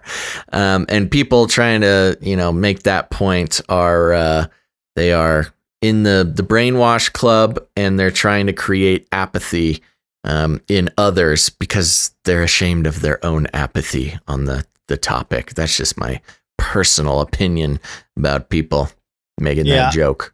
I'm seeing, and I've made the joke before too, but to take it seriously, there can always be more. It could always get worse. Oh yeah.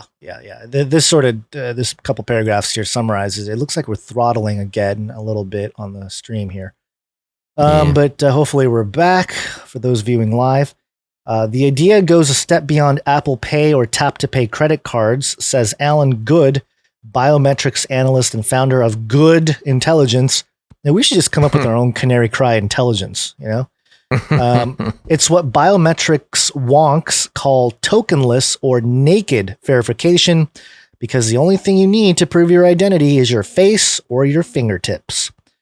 That might be frivolous when talking about concession payments, but the idea scales to any kind of identification or card that you might carry around in your wallet. Seidman Becker has spoken around this idea before, and last year even predicted the end of wallets, saying in 5 to 7 years they wouldn't serve a purpose anymore. This is a quote. Quote. You are your driver's license, your credit card, your healthcare card, your building access card. Why are you whipping all these cards out? Oh, the struggles of 2020, having to carry cards with your important information. This is insanity, I think. Like, I can understand, like, cash will change the world. You don't have to get your wheelbarrow and wheel around your gold when you want to buy some food, Okay, all right, fine. A little bit of cash is easier to carry around. But now it's just absurd. Why are you whipping out all these cards? I mean, what are you going to do with all these cards? It's so inconvenient. It's a great example of it's the frog in the boiling pot, man. It just happens slowly, baby steps. It's a slippery slope, whatever little metaphor you want to make. It's just going to continue, as we know. But it's certainly speeding up faster than I ever imagined. Oh, it's ridiculous. And this company Clear has been quietly been building all of it. And of course, as the story states, the whole coronavirus situation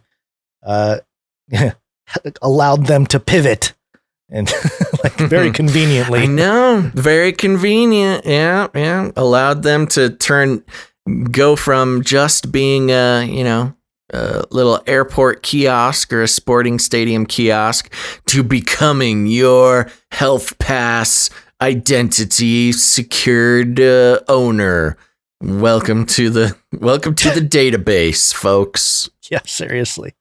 It's again, this is a long time coming. There are stories out there about people who are unable to get certain types of help, or just a lot of things if they don't have a social security number.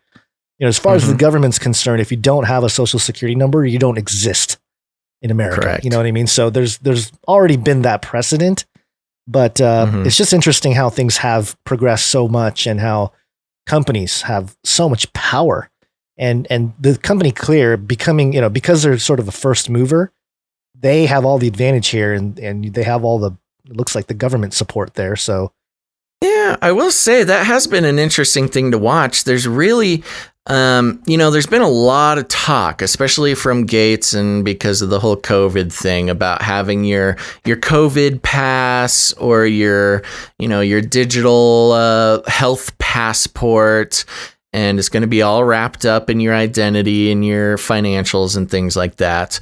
That people have, some people have been identifying, trying to connect with maybe a Mark of the Beast thing. The problem is all that stuff they're talking about creating, whereas Clear, this company, creepy name, by the way, is ahead of the game. They've already been collecting all this and getting people used to using their service in public spaces. They, like you said, they had a great opportunity to pivot and are really well positioned to actually be the corporate partner when it comes to developing this system. No need for Gates to build anything. No need for, whoever, the UN or whatever global entity you want to run this thing. They're many steps ahead. Yep. It's clearly the beast. There we go. All right. Sounds good. All right. Man, I am just clicking around the internet here. I've already got 2 great stories for next week. I thought about just bringing it up and extending the show now. But no, we will wait until Friday for me to bring these stories. Perfect. So get stoked, everybody. Right. Okay. Well, Gonz, I think it's time for everybody's favorite part of the show. Nephilim update.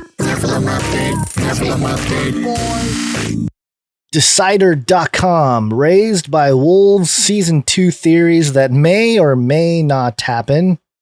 Have you watched Raised by Wolves? I tried watching the first episode. Have you watched it? No. Oh my gosh. Now. It is. Yeah, it's a type of high science fiction that we have not seen before. It's got a very, very sort of mid-century sci-fi vibe. Recently the whole trend in film production, television production has been like, not quite the high sci-fi. You're doing near future, Black Mirror. It's all like kind of relatable, all kind of, you could see it happening. Stuff like that, where it's not so out of this world that you can't really relate to it. Raised by Wolves, in my experience, was just so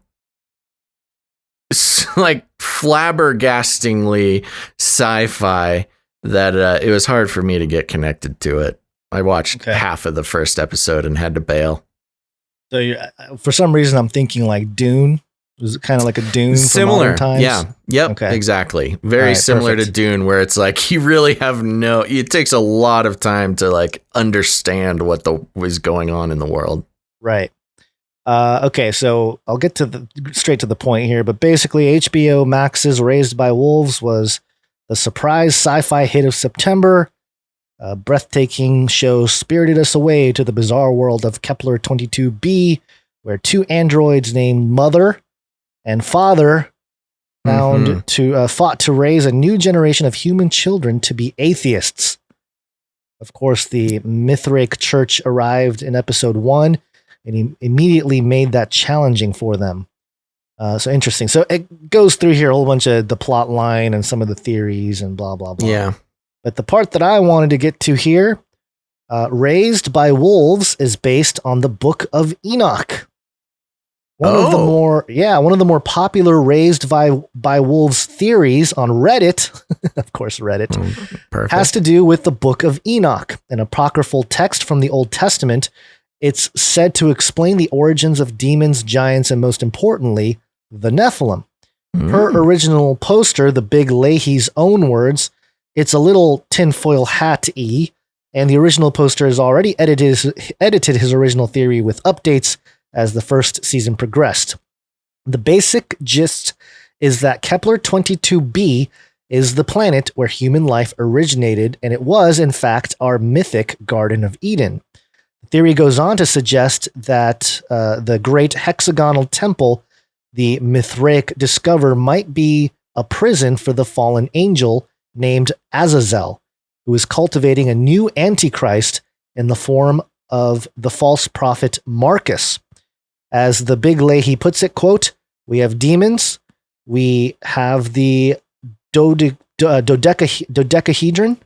I suggest Azazel was once part of these watchers described in the Book of the Watchers and was imprisoned on Kepler 22b for taking humans and making Nephilim. Now he speaks through that relic the Mithraic have taken to, and I imagine wants out.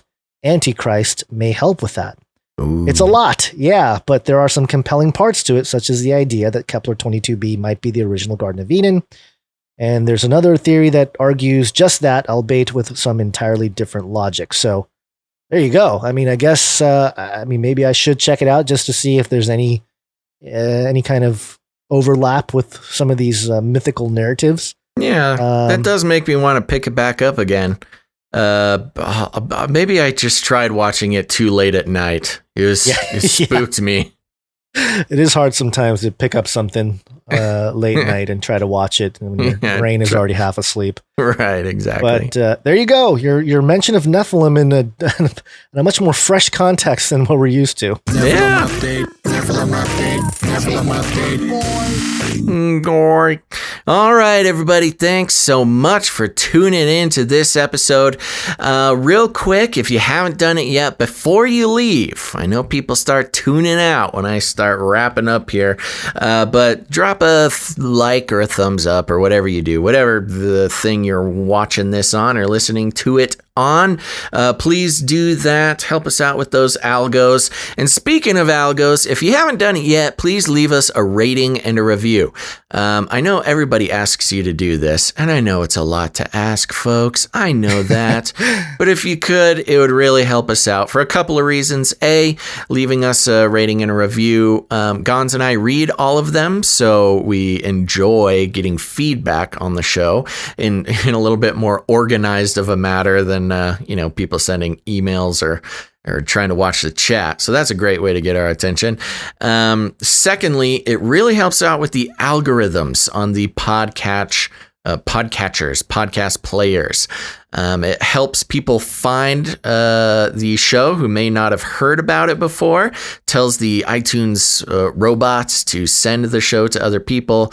Hey, I see that you enjoy Raised by Wolves. Perhaps you'll enjoy CanaryCryRadio or CanaryCry News Talk. So please do that. If you want an easy way to do it, in your preferred search bar of choice, just search Apple Podcasts, CanaryCry News Talk, and that'll take you to where you need to go to leave a review. So thank you so very much. We will be back in just a couple of days, Friday the 16th. That's right. Make sure to put it on your calendar. Turn on notifications. Friday the 16th, sometime between noon and 3 p.m. Pacific Standard Time. Make sure to pay attention to time zones. I know it's hard, folks, but turn on notifications. Get the notification. Follow us on multiple platforms. It's the only way to not miss an episode. That's right. And remember, we're going to need we're gonna need some producers to come in by Friday. If you've been holding back, if you've been waiting, if you've just been avoiding it, I understand. But please consider becoming a producer of the show. We are only able to keep doing this schedule and this length of show, etc., because of the continued support of our producers. And, like I like to say, it's not just me sitting here asking for money. It's an opportunity to invest in your media future. There's plenty of media out there that will gladly sell your attention and your trust for their own personal gain. We do not do that. And the only way we can continue to do it that way is if people continue to produce the show. Thank you so very much to today's producers, producer Zane, producer Tristan, producer Lorelei, and producer David. Those people are whom you should be thanking for today's show. And if you want to become a producer, if you're feeling that tug on your spirit, you can head to patreon.com/CCNT. That's patreon.com/CCNT for Canary Cry News Talk, or head on over to CanaryCryNewsTalk.com/support. CanaryCryRadio.com/support. That's right. I look forward to hearing from all of our new producers on Friday the 16th. You can also produce the show in a couple of other ways. Your time, your talents, or your treasure. If you got talent, Canary's got talent. You can send in art. If you want to do show-related art, make sure to send that in. If you are a musical person, you can create a show-related song or jingle and send those to CanaryCryRadio@gmail.com. Remember, we got the Canary Cry mixtape coming up after the show. We've got some great songs been coming in this past month or so. So please stick around for the mixtape. It's a wonderful time. Great. But the chat goes off during the mixtape. It's a really fun experience. I think most people try to log off before that, but stick around. It gets wild. Let's see. Yeah, send that all to CanaryCryRadio@gmail.com.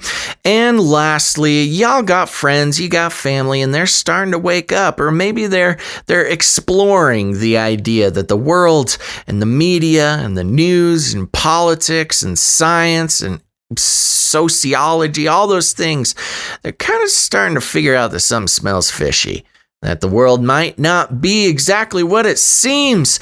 And what you can do to help them and us is just send them an episode of Canary Cry News Talk. Send them this episode, send them a different episode, whatever you like. Send it to them, have them check it out. Remember, you can, if you send them the YouTube link, there will be little timestamps, thanks to producer That Night Wind, that they can kind of hop around and look at different topics that might interest them throughout the video. That's a great way to do it. And if you need any more instructions, here's what you do. You walk right up to them, you grab them by the cage, and then you shake it. The end of the world occurred pretty much as we had predicted. I want to shake things up, stir up some controversy, rattle a few cages. Stop that! You'll never silence me! I'm the last angry man, a crusader for the little guy!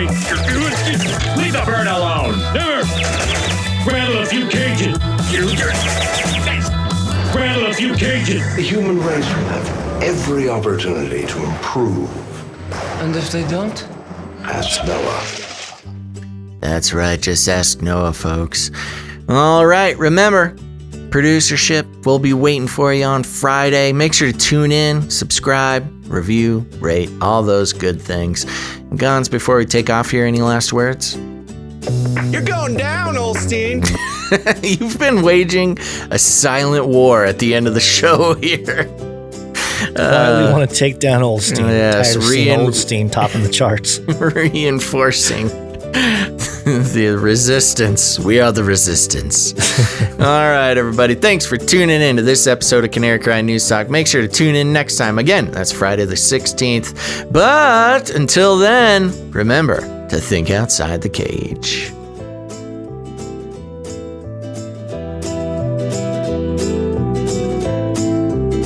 a bee sting. Aliens. You can't handle the truth. And melt those babies into candles. We should invite fewer people to be born.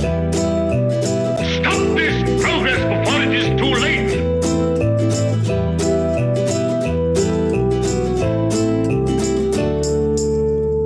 Remember, reality is an illusion. The universe is a hologram. Buy gold. Buy! I wanna shake things up, shake things up. I wanna shake things up, shake things up. Leave the bird alone. I wanna stir up some controversy. I wanna rattle a few cages. I wanna rattle a few cages. I'm the last angry man. You'll never silence me. I'm the last angry man. I get I'm the last angry man. You'll never silence me. I'm the last angry man. A crusader for the little guy. Little guy. Little guy. Well, we'll see about that. Whatever, Illuminati.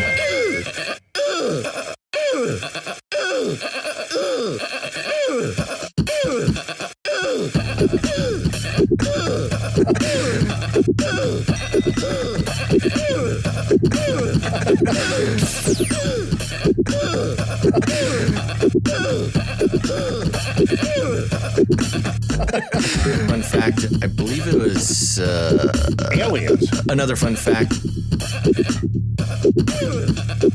Fun fact. Another fun fact. Science is true. Brings me back to my Screamo days.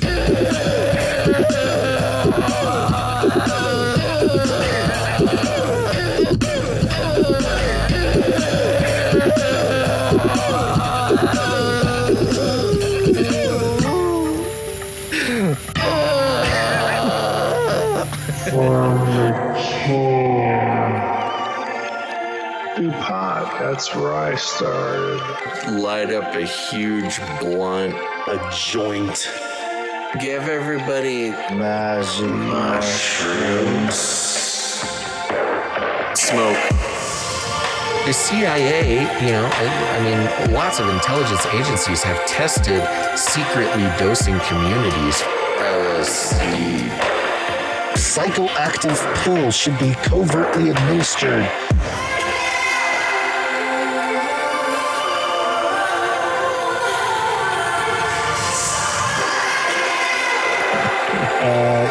Just put me on some, I don't know. Give you a shot in the butt. Fluoride, oxytocin. Get a chemical hug. I did dabble, some of that robot crack. I know what it's like. It's a lethal recipe for disaster. You need help. If you're a pharmacist, you need to repent. All right, weird.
Radio.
future humans will be confined in a people's zoo.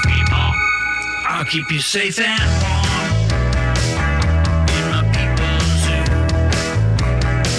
I'll keep you safe and warm now in my people's zoo. You and you in my people's zoo. I'll keep the cameras on.